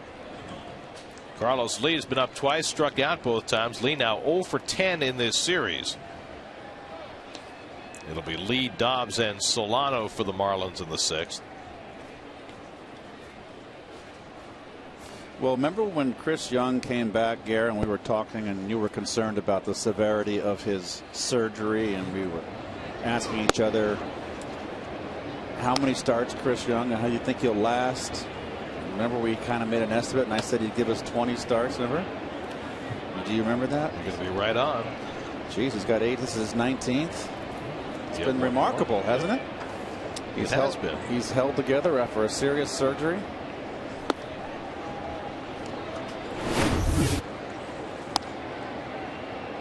Oh, jeez, what is going on?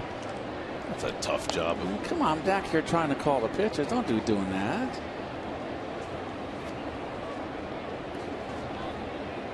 Two and 0 to Lee. And he hits one to left field, chasing Duda back. And right at the edge of the track to grab it. One away. It's interesting that you say that, Keith, because, you know, Johan Santana came back from the same surgery that Young did. And Johan made 21 starts this year. And Young's probably going to get to 20. Justin Hampson up in the bullpen for the Mets. Two different style of pitchers, where Young is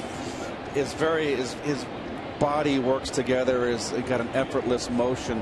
Where Santana, there's Ramon Ramirez and Hampson up. Hanson, of course, the lefty. Where Santana's motion is everything is into every pitch. It's a violent motion.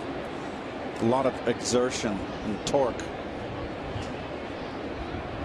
Well, to me, what's fascinating is that, you know, Santana had the surgery in 2010. Had his season cut short that year. Had the surgery, I think it was August of 2010. And then ended up missing all of last year and came back this spring. Whereas Young had his surgery last May. And it took him less than a calendar year to come back.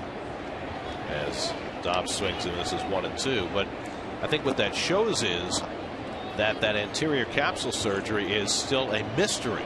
It's a relatively rare surgery, and it's a coincidence that 2 pitchers on the same staff wound up having the same injury and the same surgery. Dobbs down on strikes. Strikeout number 5 for Young. 2 out and nobody on. Fastball right down Broadway. This is right down the middle. But when you consider that really no other pitcher had ever come back from that surgery before. I mean, you think of Mark Pryor and Chen-Ming Wang, who's come back but hasn't had any level of success. And then you look at these 2 guys. Right. It shows you that, you know, the medical knowledge about that surgery is still evolving in terms of recovery time, in terms of getting guys back on the mound. There's Donovan Solano, who's 1 for 2. And he lines a base hit into left field. So Solano just continues to be a tough out for the Mets in this series. His 3rd straight multiple hit game. He's 7 for 11 in the 3 games. So a 2-out base runner and Rob Brantley the batter. Milwaukee has gone in front of Washington 2-0. That game is in the 4th. Brewers try to close some ground back against the Cardinals. 2.5 behind. St. Louis no score with the Cubs in the bottom of the 2nd. So when you're at this point of the season, when you're ahead, all you got to do is win. No one can catch you. And the games become more and more crucial every day if you're behind. I mean, there's 2 ways to look at it. You can get nervous and go, oh my gosh, we got to win. You know, the glass is half empty or the glass is half full. Or you can think positively, hey, we got the lead. They got to catch us. We win. They can't catch us. Pressure's on them.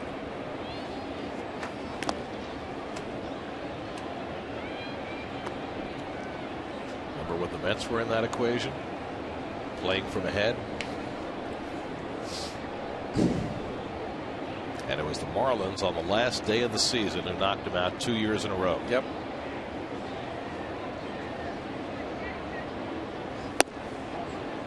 Different Marlins team now. It's a different Mets team now as well. You know, other than David Wright, there's really nobody left from those 07, 08 Mets.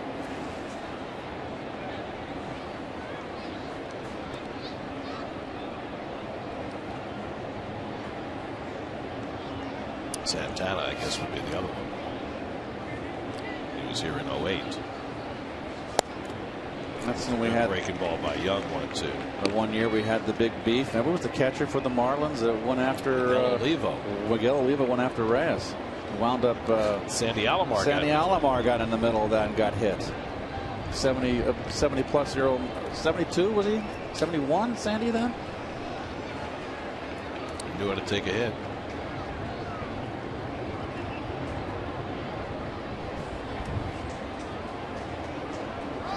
There goes the runner. Brantley pops it up.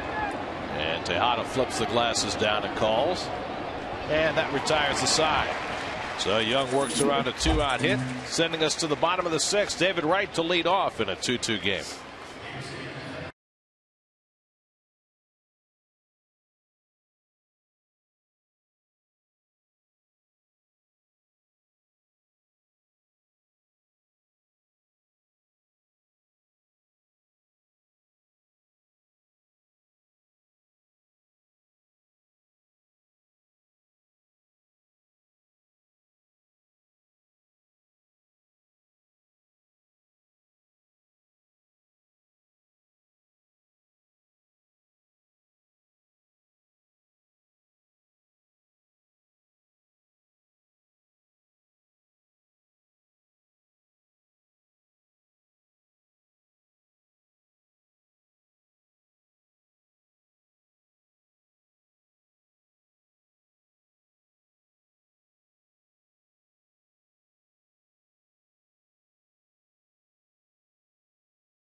Cadillac. Visit CadillacTristate.com to view our attractive lease and finance offers and to find a Cadillac dealer near you.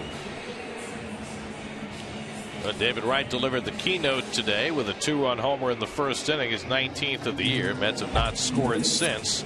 They've had only 2 hits since the first inning against Ricky Nolasco. Now in a 2-2 game, Wright leads off in the 6th with Davis and Hairston to follow.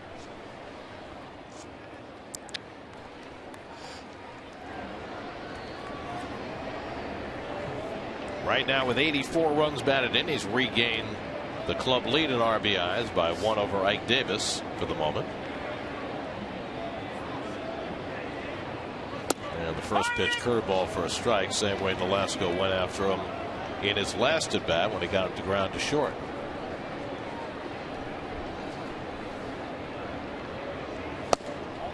And the fastball misses 1-1. Well, in Detroit, the Tigers had a 2-0 lead on the Twins, but Minnesota just scored 5 in the 6th to go up 5-2 on Detroit. That's the first of a doubleheader with the Tigers a half game out of first place in the AL Central. That AL Central often produces a game 163. Might happen again. Out to right field. Dobbs shading his eyes and stays with it to make the catch. Sunglasses and glove were enough to keep the sun away. Well, he handled that like an old pro out there. Better than he did on the ball that Chris Young hit over his head. Look at him getting the shadow from his glove on his face. He had it all the way. Plus, he's got the shades on.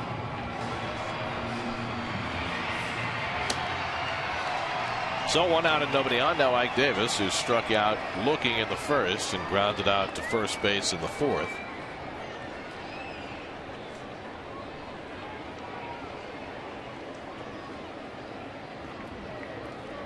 Marlins put on a modified shift against Ike with Reyes right behind the second base bag.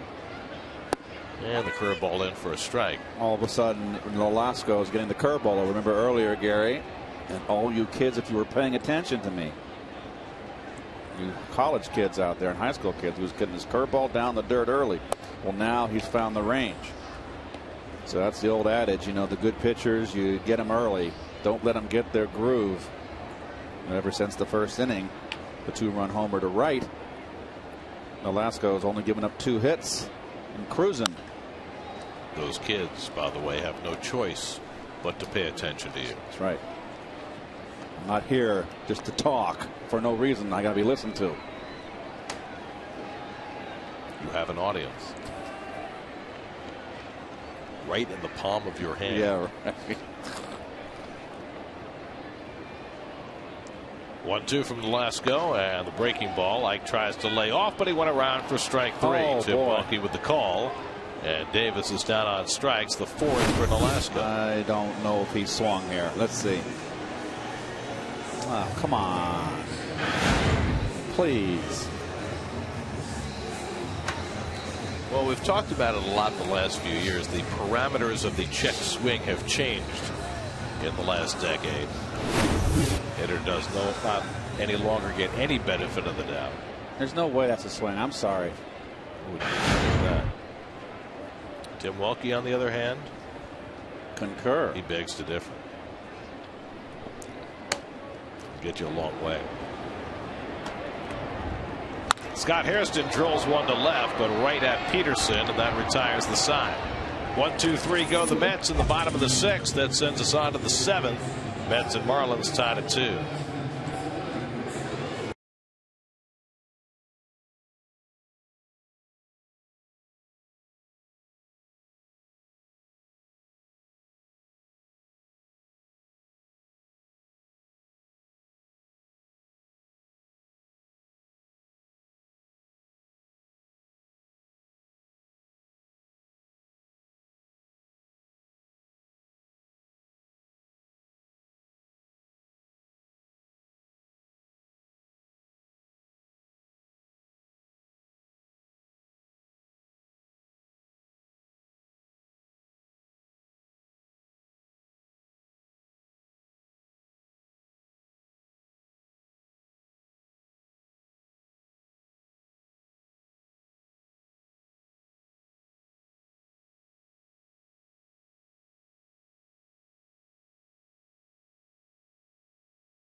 inning from Detroit.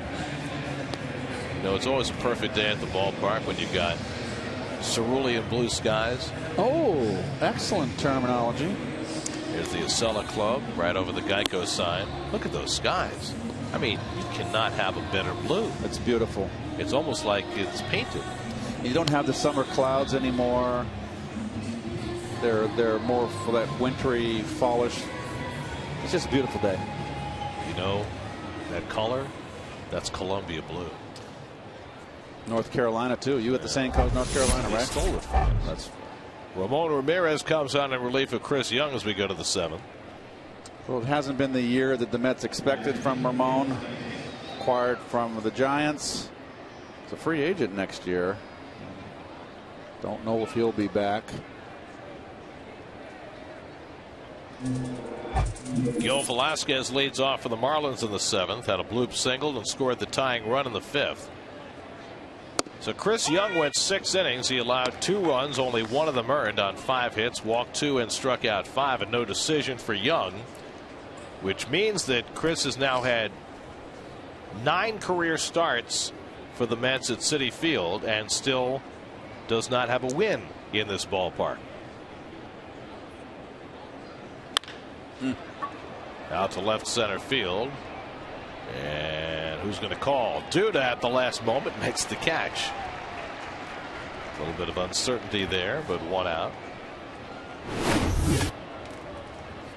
I just noticed Nolasco in the on-deck circle looking back on the dugout to see if he wanted to, skipper wanted him to go hit. I wouldn't look. I'd make him whistle and get my attention. Shoot, I'm at 2-2 here. I want to get a win. Nolasco's throwing 90 pitches through 6 innings. Should certainly be good for at least 1 more inning. Bullpen empty for the Marlins. So he should not even look back. But then again, you never pay attention to those things when you're a player. Nolasco takes a fastball from Ramirez for a strike. What's with the towel? Is he cold? I don't know. Or is it just his thing? Like Dusty with the toothpick. My hands are cold. Really? Yeah. You're getting old. I wonder if, how's your top of your head? Is it cold? No, I'm not cold at all. I'm very comfortable today. I mean, it's not quite Christmas yet. 1-2 to Nolasco. We need to refocus. Can we do a reset? We're in the 7th inning here at Citi Field. The Mets and the Marlins are tied at 2. I'm Gary Cohen with Keith Hernandez. Okay, here's your reset. 2-2 now to Nolasco with Brian Peterson on deck. In Boston, the Orioles just tied up the Red Sox 1-1 in the 5th. Every game crucial for Baltimore right now as they try and catch the Yankees. The Yankees are tied with Oakland 4-4 in the 5th. Baltimore 1 game behind. Both those teams have been red hot. Baltimore's won 6 in a row. The Yankees 7 in a row. Minnesota's beaten Detroit 5-2 in the 7th.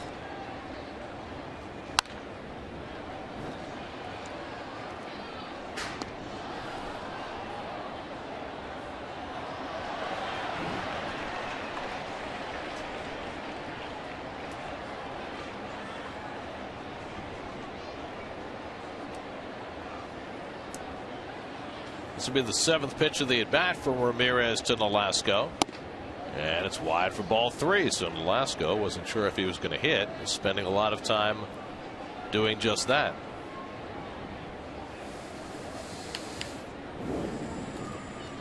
And he goes down on strikes for the 2nd out. So Ramirez has retired the first 2.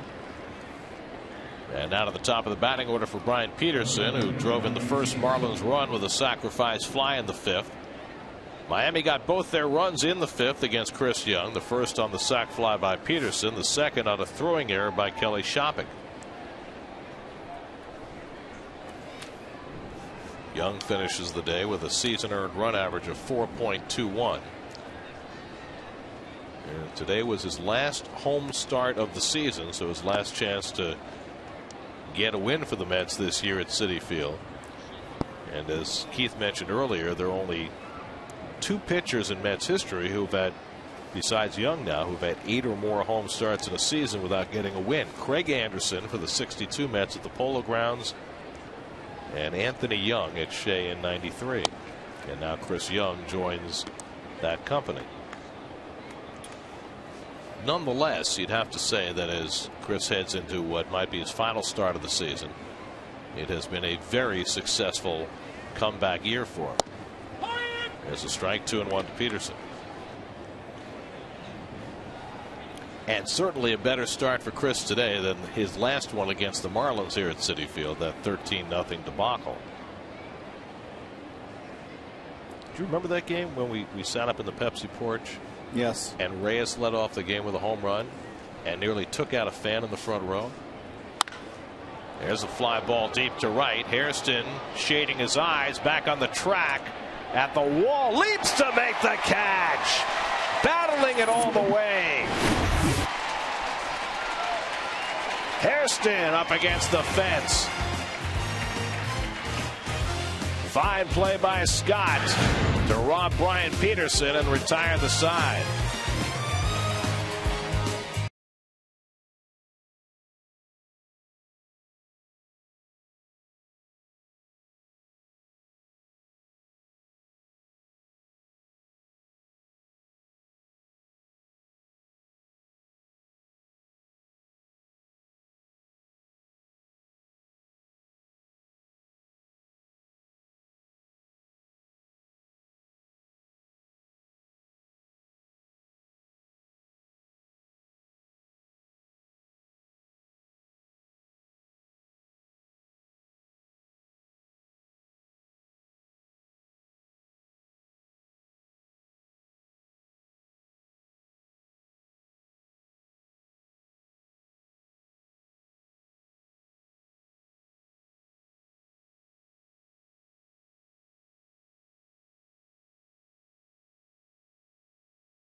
Visit ChooseNissan.com. Mets got a deuce in the first. Marlins matched in the fifth. Play of the game brought to you by Mazda. We believe if it's not worth driving, it's not worth building. It's a daily double for David Wright. Beautiful pickup on Gorkis Hernandez, and then going to the railing to make a nice grab on the ball hit by Rob Brantley. 2-2 game as we go to the bottom of the seventh. Ricky Nolasco back to the mound, and Lucas Duda will lead off for New York. Nolasco has held the Mets to 2 hits since he gave up Wright's 2-run homer in the first inning. Nolasco has walked 1 and struck out 4. He's hit a batter, looking for his 13th win of the year. You look at Nolasco, he's 13 games over 500 for his career with an ERA of about 4.5. And what it tells you is he's either very good or very bad. Today, other than the home run of the first inning, he's been very good. Jackets and sweaters in the shade. Here you go again.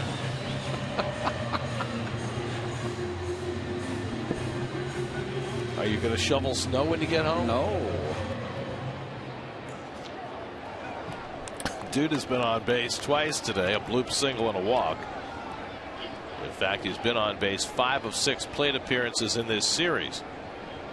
that began with a pop fly single on Friday night that got him taken out of the game when he didn't run hard and got a single instead of a double.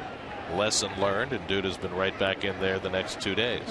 He owned up to it. He said he was right. We've done the same thing. So, as you said, lesson learned.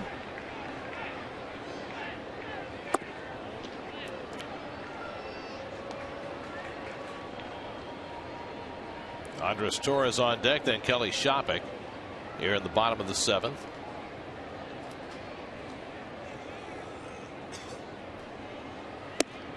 And that's ball 3. So Nolasco, who's able to throw strikes to everybody else, has been unable to throw strikes to Duda today, or perhaps unwilling. Which would be odd since Lucas is just 2 for 13 against him. Swinging 3-0, and he bounces it foul. Not sure if that's the pitch you want to swing at 3-0. Middle end, if you're going to get a 3-0 hit sign, unless, of course, you get the 3-0 hit sign and it's late in the ball game and a base hit's all that's required, then you might be able to look away. But go the other way. But this situation right here, you look at Mike Dunn, the left-hander up for the Marlins. This is a middle end fastball looking to hit one out. Not a change up away. And that's a strike. Duda was all set to go to first base, but Paul Schreiber said no. And now it's 3-2.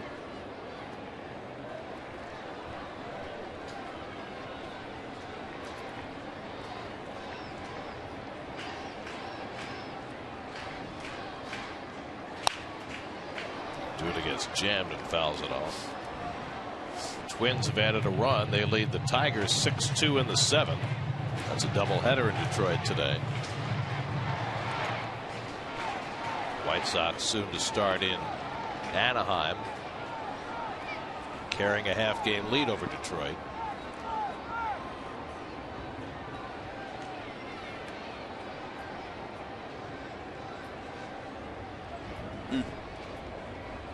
Not sure what he wants to throw. Nolasco steps off. I don't like Lucas looking for a walk. He's not here to walk. He's here to get some base hits. Again, the 3-2, and he fouls off the slider.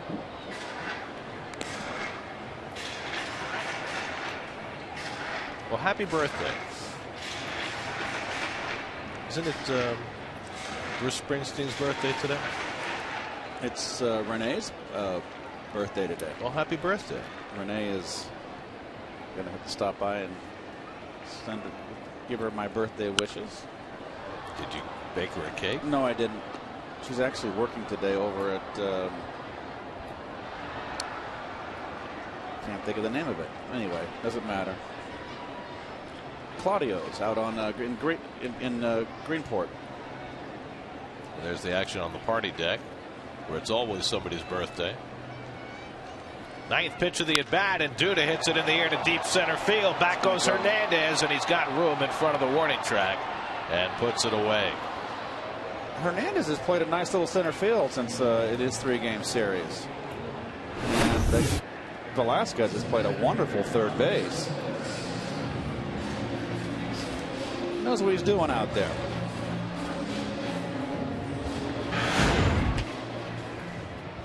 So 1 out and nobody on. Now Andres Torres comes up. Torres is lined into a double play and struck out. And he drags a bunt. And they'll let it roll, and it goes foul. Nice try by Torres. By the way, we have confirmation. It is Bruce's birthday today. The boss is 63. I hope I'm in that good shape when I'm 63. Did you see that Leonard Cohen's going to be playing a concert? I'm not sure if it's at the Garden or the Beacon. I think it's going to be the Garden. Either in December or November. I think it's a big venue for Leonard Cohen. Oh well, his new album, his live album, he did a concert in London, is wonderful. And I'm going to fly up for that concert. I've never seen him, and I'm going to make a point to get to it. I just think of him as a smaller venue kind of guy. 1-2 to Torres. Well, then the beacon would be wonderful. Yeah, perfect. Just good enough for the Allman brothers. They love the beacon. I saw Pete Townsend there do a solo act.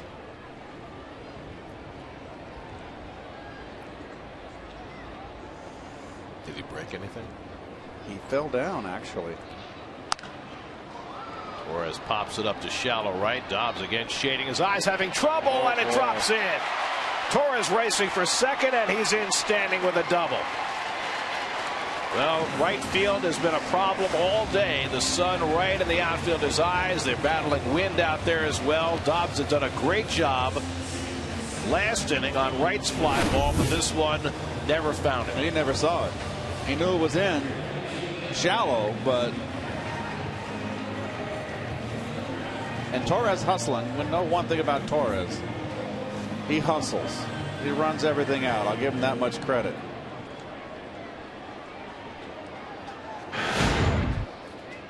'15th double of the year for Torres. So the Mets have the tie-breaking run in scoring position. Shopik, the batter, has struck out and been hit by a pitch. And swings at the curveball and misses 0-1. Mike Baxter has come out on deck to pinch hit for Ramon Ramirez. Giancarlo Stanton getting the entire series off with a strained muscle in his side. That is much to the Mets' benefit as they go for the sweep of the series. Another big, strong guy, and he can't stay healthy. It's like a Maserati. Temperamental engines. I thought it was Fiats that had to be fixed all the time. That's what Fiat stands for, fix it all the time. Oh, okay. Another acronym.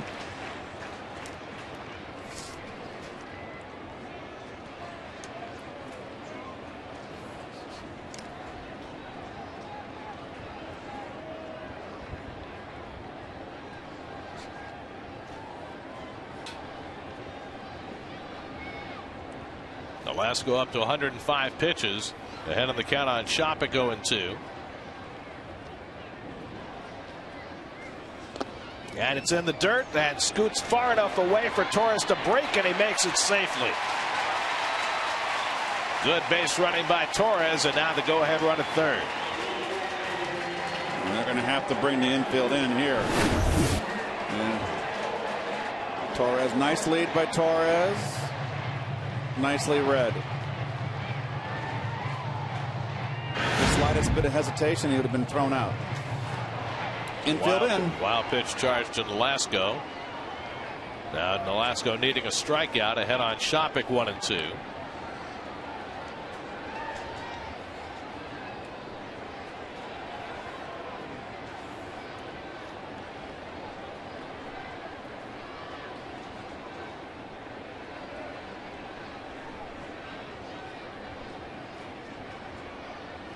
And Shopik yanks one foul that almost took out Tim Tuffle. Kelly has really struggled in these situations this year. He's just 1 for 9 getting a runner home from third with less than 2 out.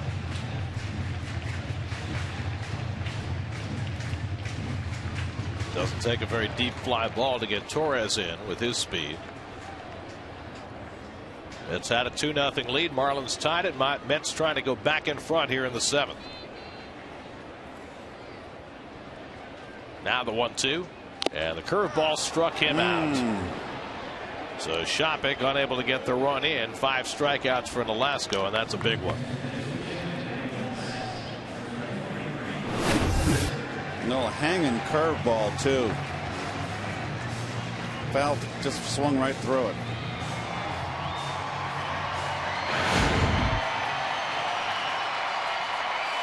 Now Mike Baxter will be the pinch hitter.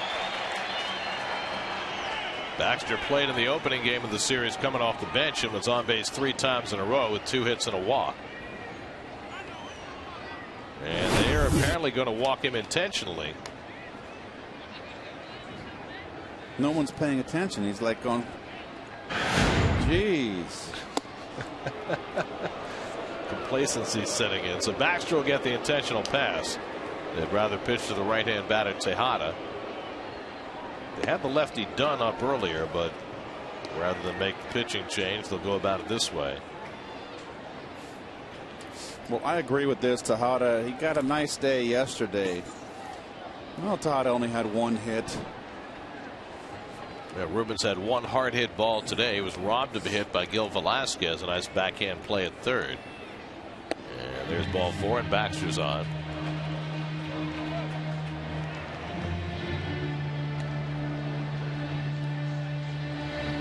Well, Velasquez going deep into this one. 112 pitches under his belt.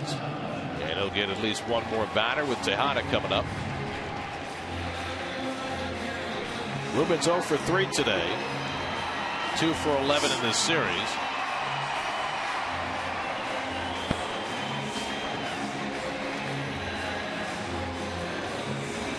Ozzie walking behind Joey Cora, his bench coach. Was also Ozzie's bench coach in Chicago. Joey, the older brother of Alex, the former Met. Is Mike Dunn up in the bullpen, the left-hander, with Murphy on deck. Velasquez against Tejada, 1st and 3rd and 2 down.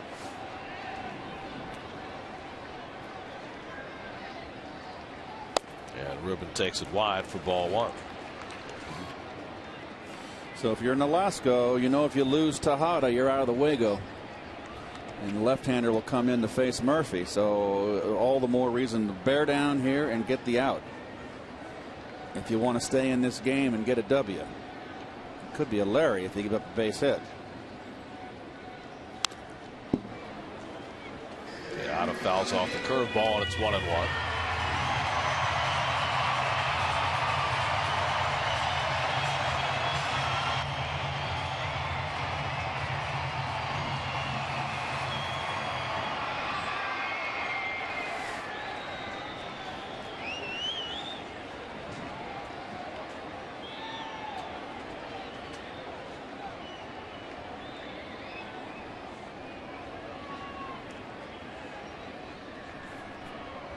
One to Tejada, and Ruben takes a strike on the slider, and it's 1-2.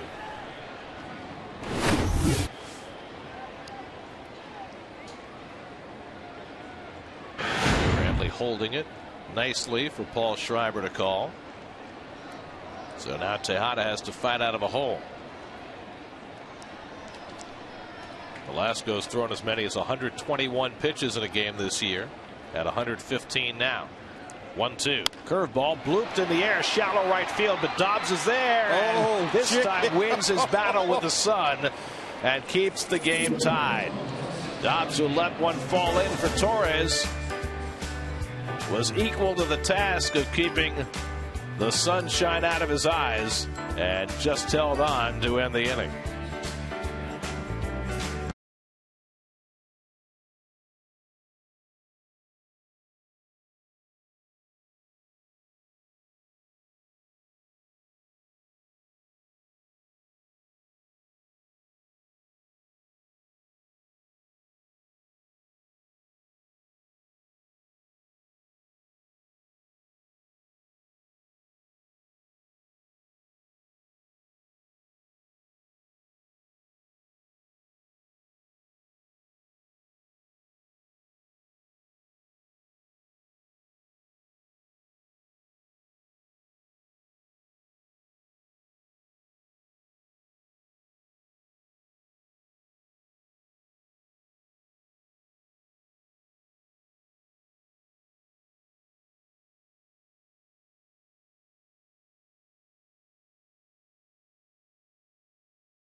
Are your local Dodge dealers today. The Braves lead the Phillies 2-1 in the 7th behind Tim Hudson. Yovani Gallardo, who's been red hot, has the Brewers in front of the Nats 2-0 in the 5th. Pirates trying to snap a 5-game losing streak. No score in Houston. Try to avoid getting swept. Cardinals up 3-0 now at the Cubs. Allen Craig continues raging hot for St. Louis. Diamondbacks and Rockies just getting started. The Giants, who clinched last night, host the Padres, and the Reds, who clinched last night, host the Dodgers, who badly need a win with Aaron Harang on the mound today. Manny Acosta will pitch the 8th inning for New York. Manny last pitched on Thursday in that game in which the Mets used 10 pitchers in 9 innings against the Phillies. Gorky Hernandez leads off in the 8th and went around on the half swing, 0-1. Well, just a terrible start for Acosta. Got sent down, was called back up on July 24th from Buffalo, and since then in 19 2/3 has an ERA of 1.83. It's funny because the exact same thing happened last year. When he got called back up is when he thrived. Now he's got to figure out how to get that going from the start of the season. Hernandez, Reyes, and Lee up for the Marlins in the 8th. And the fastball fouled off. 1-2 to Hernandez. The A's just went back in front of the Yankees 5-4 in the 6th. Cliff Pennington driving in the go-ahead run. Baltimore and Boston still tied 1-1 in the 6th at Fenway. Which means, you know, the Orioles are going to play extra innings and win again. Fly ball, center field. And Torres doesn't need the sunglasses. 1 away.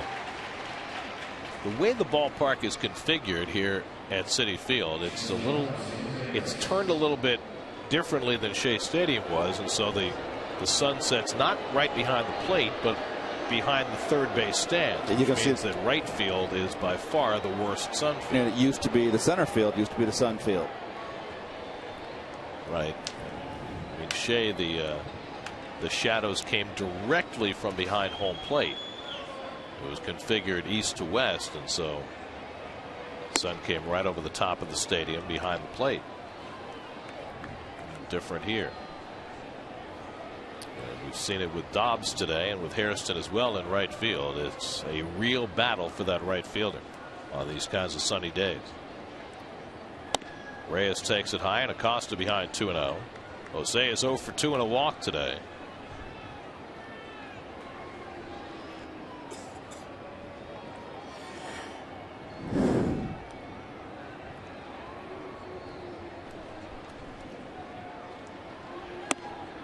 And 3-0. Reyes, when he walked in the 4th inning, was able to steal second, get to third on a passed ball, but he was stranded. Carlos Lee, who's had a very tough series, waiting on deck. And Reyes takes a strike.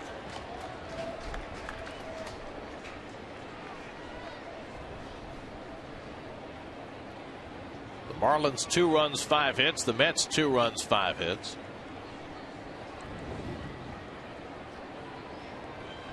And Reyes fouls back the fastball, and it's 3-2.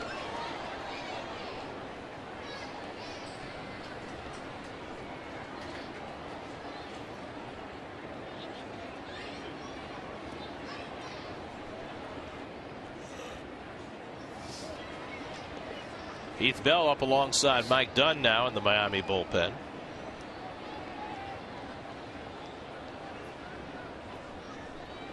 Three-2 from Acosta, and Reyes lifts one down the right field line, and that'll sail just beyond Davis's reach and into the crowd.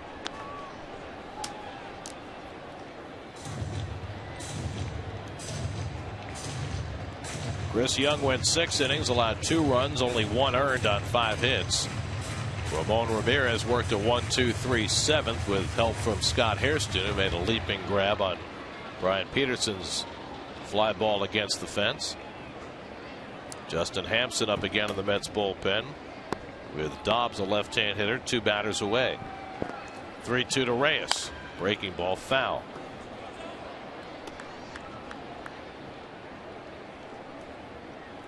Reyes 1 for 9 in this series. And for the most part, the Mets have held Jose in check in their first season facing him. Of course, they'll have 3 more games against Jose and the Marlins to close out the season in Miami. 3-2. And again, a foul ball. So a pitched battle here between Acosta and Reyes. Reyes is 3 for 3 against Acosta in his career.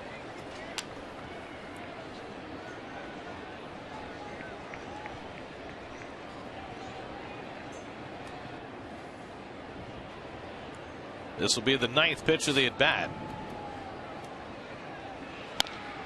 And there'll be a 10th. 2 foul balls into the Met dugout.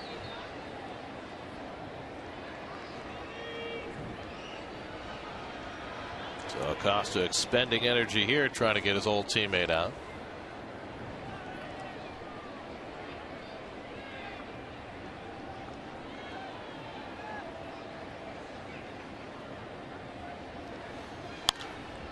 And Reyes is providing souvenirs galore.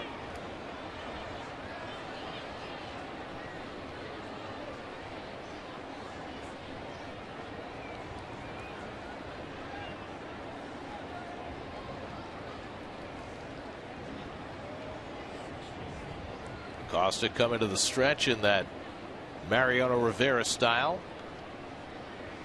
11th pitch coming to Reyes, and he hits it on the ground for Murphy, and Daniel makes the play for the 2nd out. So Acosta wears down Reyes and gets the ground out for the 2nd out. So now Carlos Lee with 2 out and nobody on. Lee now 0 for 11 in the series. 0 for 3 today. Flied pretty deep to left his last time up.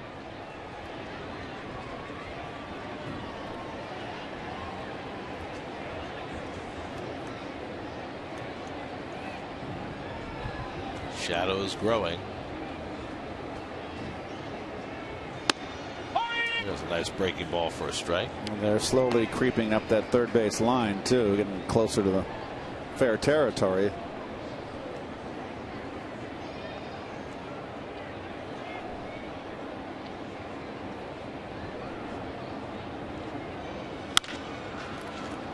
That ball stayed down. Tejada stayed with it. And the high throw goes into the dugout, and Lee will go to second base. Ruben Tejada had an adjustment to make on the ground ball and then just made a horrible throw. It's something you'd never see. He just kind of goosed it. And Ike, so far over his head, Ike didn't even attempt to leap to grab it. 12th error of the year for Tejada. Mets' 2nd error of the game puts the tie-breaking run in scoring position with 2 out. Greg Dobbs the batter, and rather than bring in the left-hander, the Mets are going to intentionally walk him and bring up Solano, who's had the best series of any Marlin with 2 men on.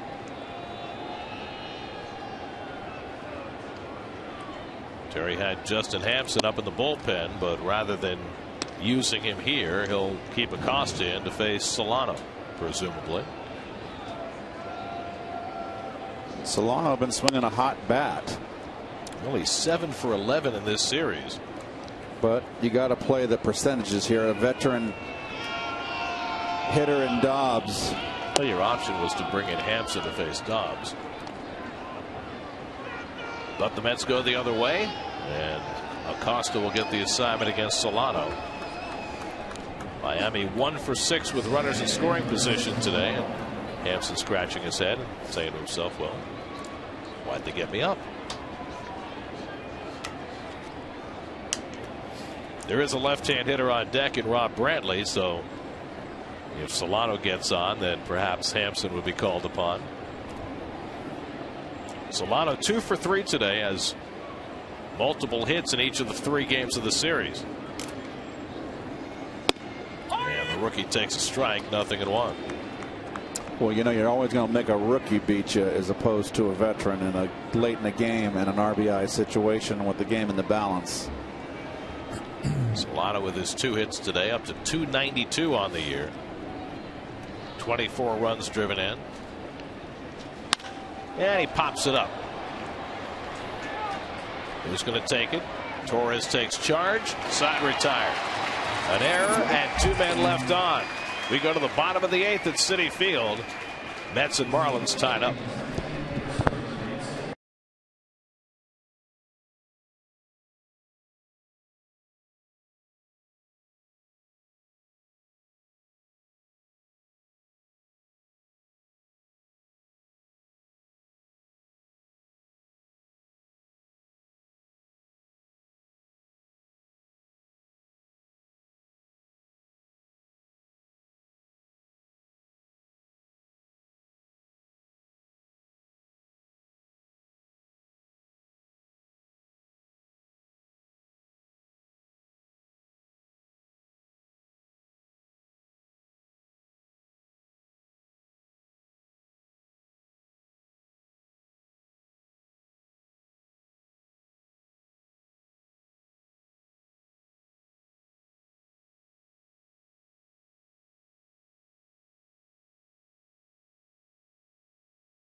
You by Volvo right here, the 2-run home run, and that was in the first inning. Gave the Mets a 2-run bulge.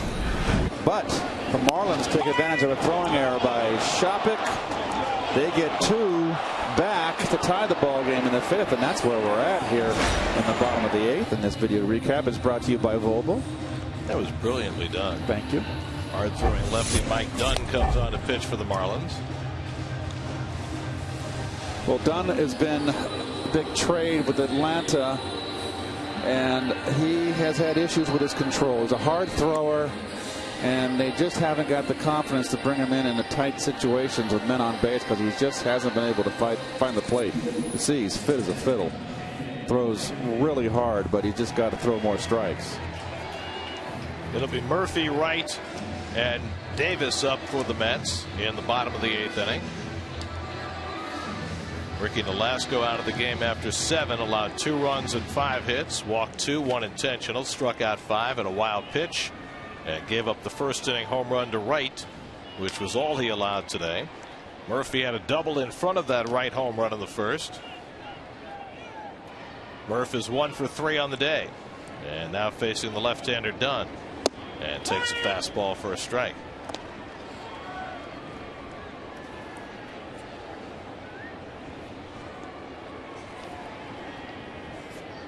Murphy 1 for 5 in his career against Dunn.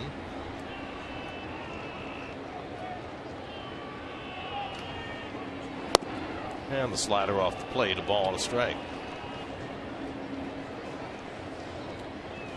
Well, the White Sox are going to have an opportunity today to increase their lead because Detroit's now down 8-2 to Minnesota in the 8th inning. Is that a day-night doubleheader they have with Minnesota today? It's a doubleheader. Is it a day-nighter or is it a straight?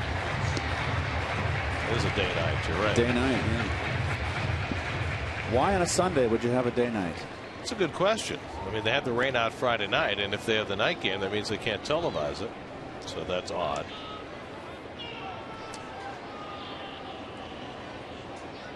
Here's the 1-2 from Dunn and a fastball outside. I guess they didn't want to give up the extra gate. That happens.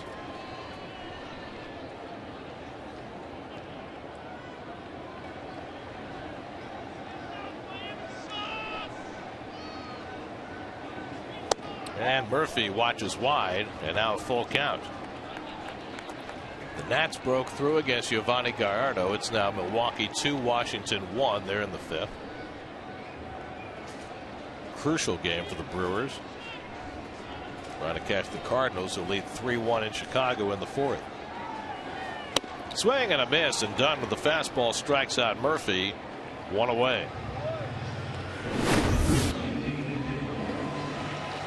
Fastball away. Beat him. Now with David Wright coming to the plate, Ozzie Guillen heads to the mound, and he's going to bring in Heath Bell to face David Wright.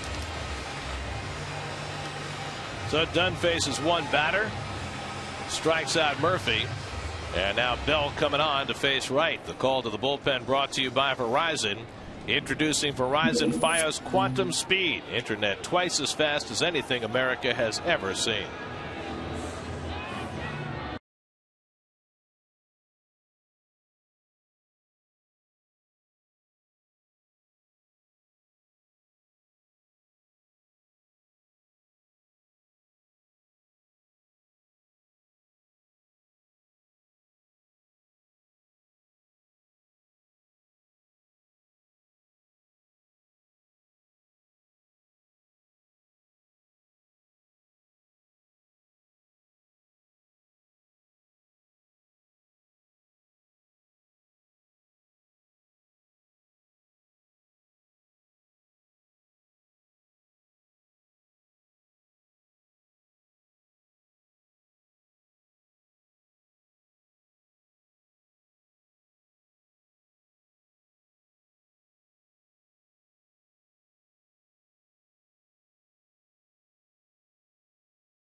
Disappointment as a free agent signing comes on to pitch here in the 8th inning. Well, he was going to be the closer here, the all-star closer all those years with San Diego, those wonderful years. He came over here, and as you can see, it has just been a disaster.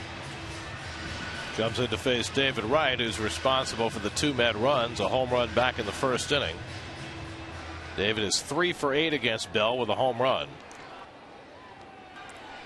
Well, one of the signature games, in a bad way for Bell, came early this season here at Citi Field when he just could not throw a strike and walk the ballpark, and the Mets were able to beat him, and it led to him finally losing the closer's job.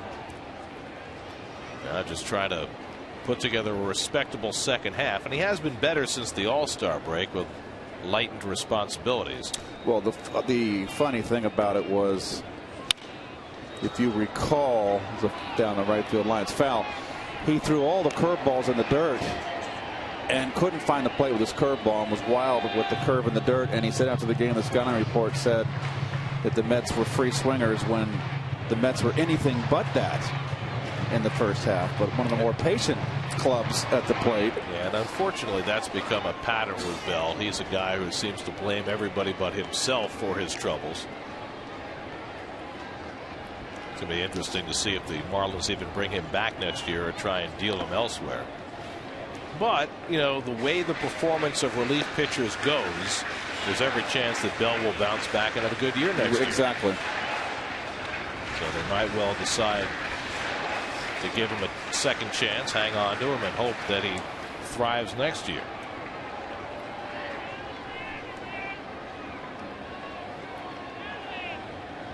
Shadows just encroaching on home plate now. 1-2 to David, and the breaking ball off Bell's glove, deflecting to Solano, and he makes the play on right. 1-4-3 put out for the second out.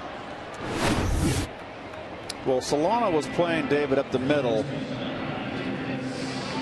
so I'm not sure if that would have gone up the middle, but obviously you can see Solano way up the middle here. He would have had a play on this ball. It wasn't a scorching line drive. So now Ike Davis will bat with 2 out and nobody on. Ike is 0 for 3 today, struck out twice and grounded out.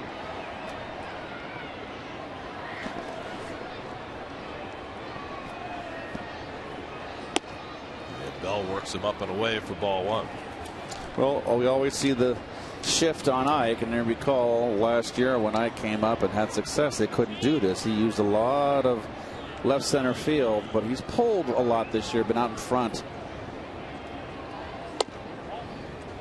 Bell keeping the ball away from Davis. 2-0 with Hairston on deck. Ike's only had 1 official at bat against Heath Bell, 0 for 1 against him.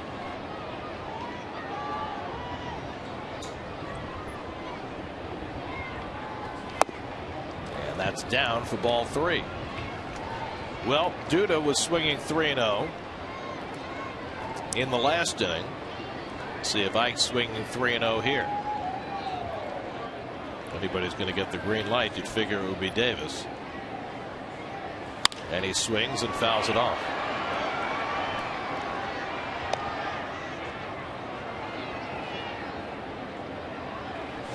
Ike's next home run will match the number on his uniform. Cubs got another run to get closer against the Cardinals, and the Nats have tied up the Brewers.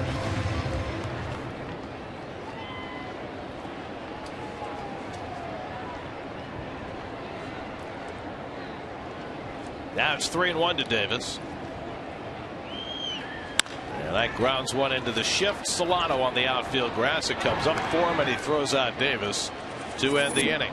So Bell gets his 2 hitters. 2-2 as we go to the 9th.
As it goes up in lower Manhattan.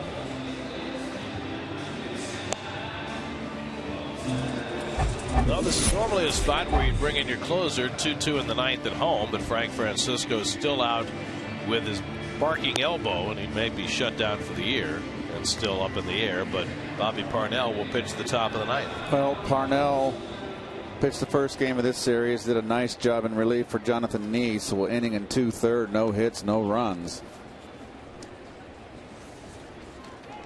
Lower third of the order due up for the Marlins. Rob Brantley, Gil Velasquez in the pitcher spot. The Marlins don't have a whole lot of bench. They've got their backup catcher John Buck, and they've got left-hand hitting outfielder Scott Cousins, and that's about it unless one of their walking wounded is able to grab a bat. Very odd for a team to have so few available bench players this time of year. In fact, Cousins was just called up yesterday because they were so shorthanded. Velasquez on deck, but Justin Ruggiano hurt himself Friday night. Stanton's been out for almost a week now. Kearns had his back seize up on him after Friday's game, and so that leaves them with only 2 available bench players. And Parnell fires a strike, and it's 0-2 to Brantley, who's 1 for 3 on the day. Singled and scored the first Miami run in the 5th. Marlins got both their runs in the 5th inning without a whole lot of hard hit balls against Chris Young. Late swing and a foul. Brantley had a base hit the other way. Velasquez blooped a hit, a sacrifice, a sac fly, a walk, a stolen base, and then a throwing error by Kelly Shoppach, bringing in the tying run, and it's been tied ever since.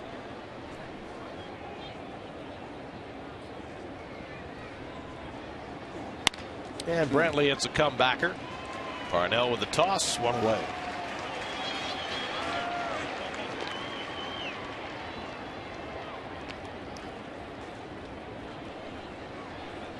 So 1 out and nobody on. Now Gil Velasquez, who's 1 for 3 today, a bloop single in the 5th.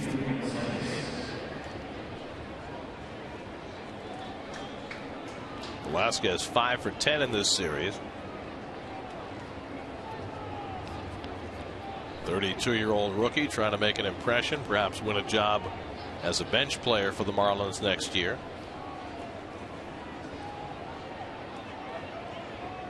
Parnell from the sunshine into the shadow, misses inside for ball 1. Shadows aren't quite out enough yet to be a negative for the hitters.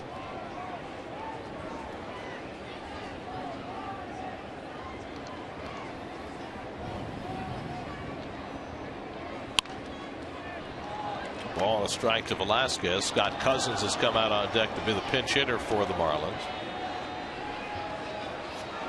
Ricky Webb on the left, Steve Cishek on the right. Cishek the closer, not throwing hard unless the Marlins get a run to create a save opportunity, and there's Cousins on deck.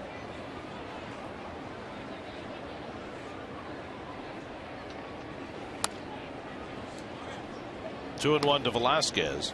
Mets have gotten 2 hitless innings out of their bullpen so far. Ramon Ramirez got him 1, 2, 3 in the 7th. Manny Acosta worked around an error and an intentional walk in the 8th.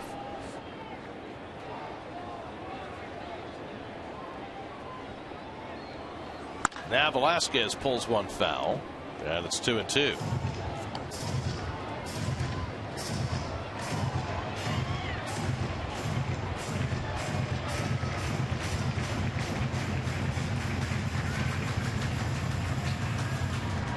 Gone to the 9th in Philadelphia. Braves 2, Phillies 1.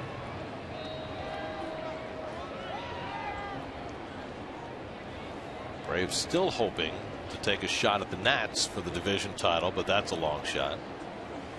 But very much locked into that first wild card spot. They had a 6-game lead on the Cardinals and an 8.5 game lead on the field in the wild card, so they're just about home free. But for the Phillies, a loss today would be a death knell. They may be too far behind already. 3-2, and Velasquez fouls it off. Philly 4 games behind St. Louis coming into the day, with 3 teams in front of them.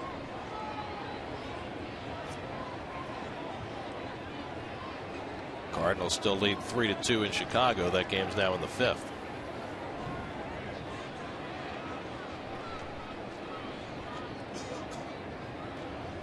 So the Pirates have scored some runs. It's been hard for them lately, leading in Houston 4-0. Pirates will be here tomorrow night for the first of 4 games. Henry Mejia will start the first game of the series for the Mets tomorrow, hoping to make a better impression than he did in that first start in Milwaukee. He threw a lot of behind the counts. Wasn't throwing strikes out there in Milwaukee his first start. You see the rest of the American League board. Baltimore and Boston still 1-1 in the 7th. Oakland up 5-4 on the Yankees, with Baltimore a game behind the Yankees. 3-2, and it's hit up the middle of the diamond. Tejada slides over to get it and throws out Velasquez. 2 out. So Parnell with a couple of ground outs records the first 2 outs, and now Scott Cousins will be the pinch hitter. Cousins pinch hit yesterday and grounded out. He was home and getting ready to get married in a couple of weeks. And the Marlins called after Ruggiano got hurt Friday night, said we need you here. And so he flew in after having been home for about 3 weeks after the minor league season ended. Got to be a little tough at that point to get it revved back up. Well, you'll take the time in, won't you? Absolutely. But I'm just saying in terms of having any kind of hitting stroke. Now you got to face 97 miles an hour or a curveball. Strike call, 0-1.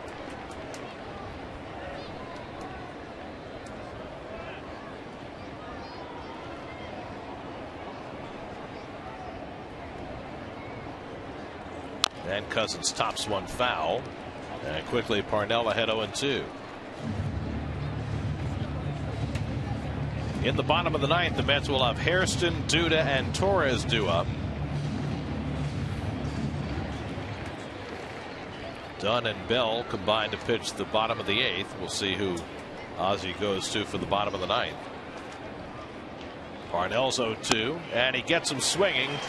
Weak cut by Cousins. He's a strikeout victim, and Parnell has a 1-2-3 inning. 3 hitless innings for the Mets bullpen. Now they'll try and win it in the bottom of the 9th.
Will come on for the Marlins. Well, you can see Webb's numbers here in 60 games. Much better the second half of the season. He's got a 1.66 ERA since the All-Star break. But trouble against lefties this year, and the Mets will have Duda coming up second in the inning. Well, he's a sinker ball pitcher and can get a little bit wild around the plate and get behind from what I've seen. Mets have 5 walk-off wins this year. Their last one came August 26th when they beat the Astros on a Ike Davis walk-off home run. Scott Hairston will lead off the 9th. Hairston, who homered in each of the first 2 games of this series, 0 for 3 today.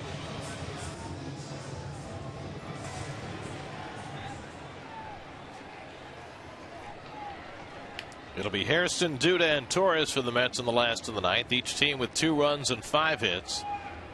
Mets have committed 2 errors today. One of them brought in the tying run in the 5th, and it's been tied ever since.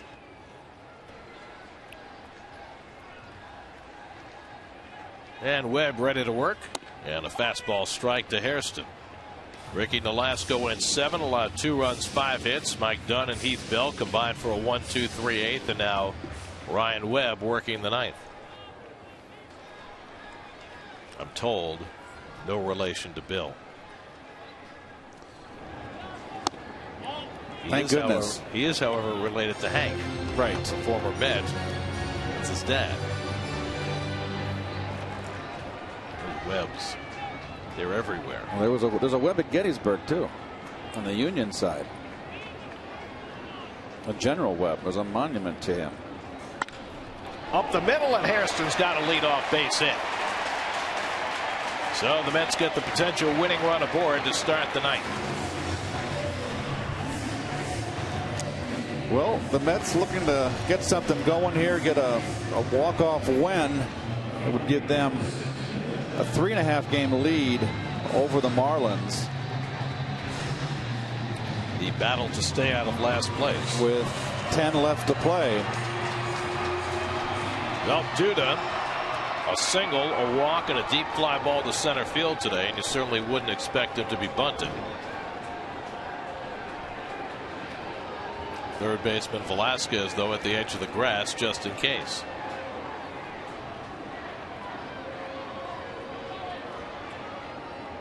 Duda has a hit in his only career at bat against Ryan Webb.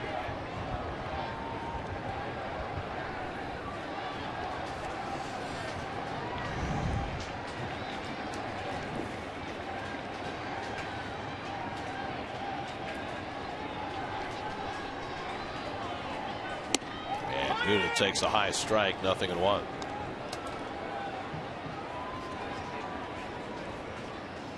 Andres Torres waits on deck. Kelly Shopik behind him. That's trying to figure out a way to win it in the bottom of the 9th.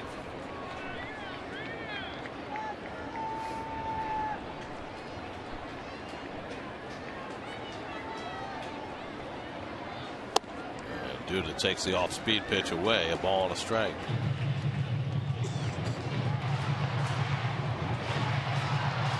The Mets had lost 9 straight home games coming into this series. Now trying to sweep a series from Miami and trying to beat the Marlins for the 7th straight time. Got to keep an eye on Hairston. He can steal a base. He's got 8 this year. And Duda takes a slider for a strike, and it's 1-2.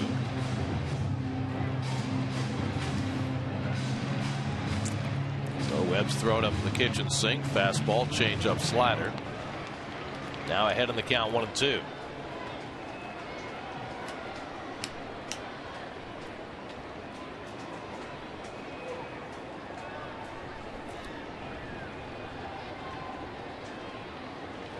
And Brantley keeps asking for the slider, and Webb keeps shaking him off, and so they'll talk it over.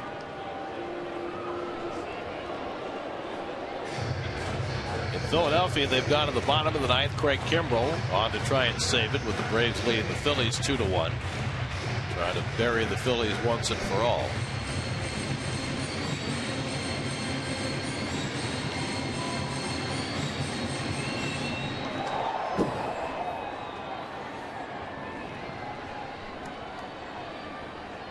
Hairston at first and nobody out. 1-2 now to Duda. And he foul tips it, held by Brantley, strike 3. So Webb wins that battle, takes care of Duda for the first out.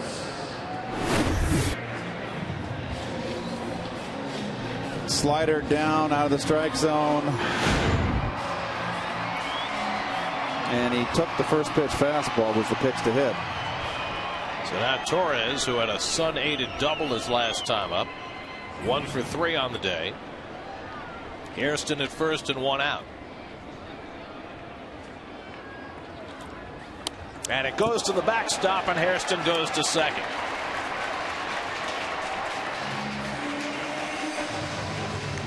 Webb trying to get it inside, got it too far in. Well, I'll tell you what, Brantley has just had all kinds of issues this series. We've seen him, and like, that's got to be a pass ball.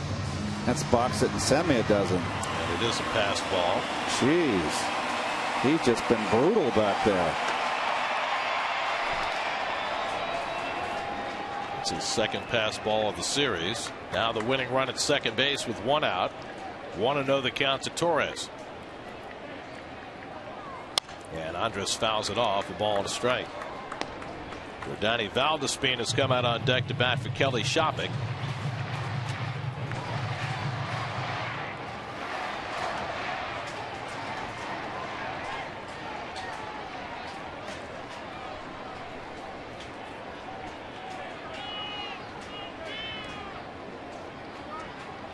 One from Webb, and Torres lays off. 2-1.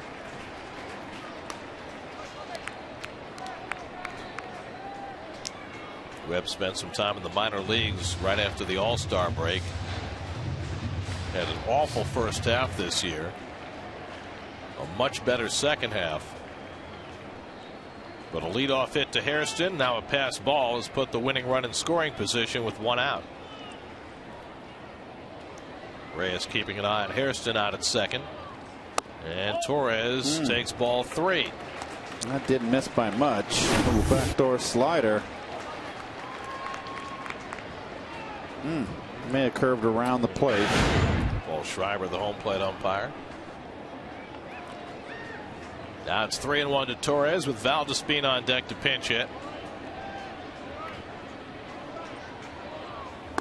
And that's ball 4. And so Torres draws the walk. So it's in the hands of Valdespin now. First and second and one out. Valdespin batting for Shopping. Well, this is Valdespin's milieu here, pinch hitting. He has thrived in the pinch hitting role, particularly earlier in the year. 8 for 38 with the 5 home runs we know about, 10 RBI. Fred Lewis out on deck to bat for the pitcher. So Shopping leaving for the pinch hitter. Valdespin making his first appearance in this series. First time he's faced Ryan Webb. Chad Gaudin quickly up in the Miami bullpen. Hairston the only man that matters. He's at second with one out. And Valdespin grounds one to short. Could be 2. Reyes gets the out at second. The turn not in time. Valdespin beat the relay from Solano, and the Mets now have the winning run at third with 2 out.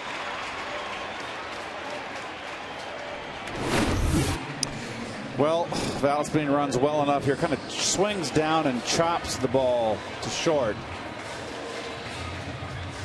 Reyes gets rid of it quick, but Valdespin too much speed.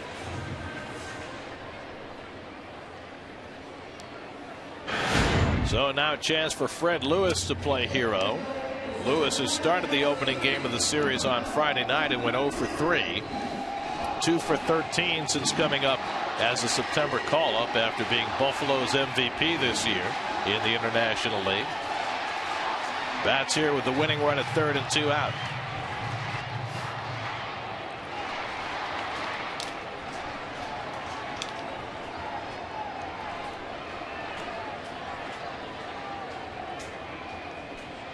Valdespin runs, and no throw, of course, by Brantley. Defensive indifference moves Valdespin. That takes away the force at second base. Well, that's a good move right there now, because Carlos Lee was playing way behind.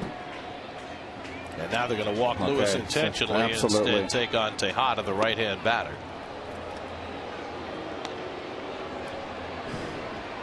So this will load him up.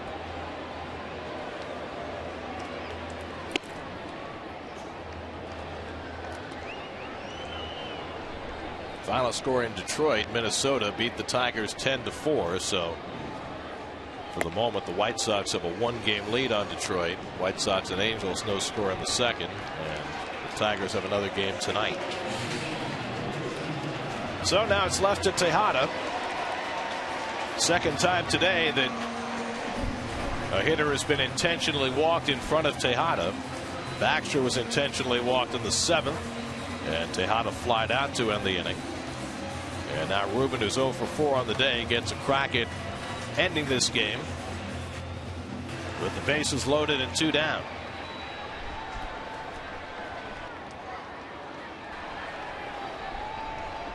And comfort for Dobbs in right field as the sun dips behind the clouds.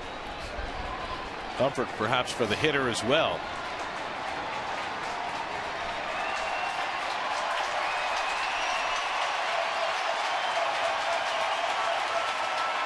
And Ruben takes a first pitch fastball for a strike, just as Duda did before him. Sometimes you got to get up there and just bear down and swing and get a first pitch fastball on the reliever. See a lot of taking. Shadows are very difficult right now for the hitter. Sun comes back out as quickly as it disappeared. And Ruben lines one into left center for a game-winning hit. Hairston's in to score, and the Mets win it 3-2.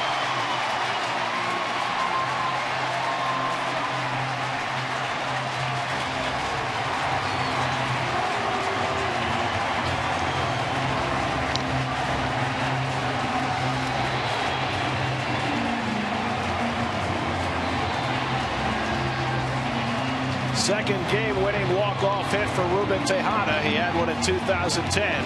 The Mets' 6th walk-off win of the year. Well, he wants the nasty sinker and he wants to throw a slider, and Ruben stays right there. And that's the Wago and a sweep for the Mets. There's a reaction from the bench. They open up a 3.5 game lead on the Marlins. A beautifully, nicely done sweep of the Marlins here. It had been more than 3 months since the Mets swept a series here at Citi Field. The last time was in June against the Orioles. And Tejada's walk-off hit in the bottom of the 9th gives the Mets a sweep of the Marlins, whom they've now beaten 7 consecutive times.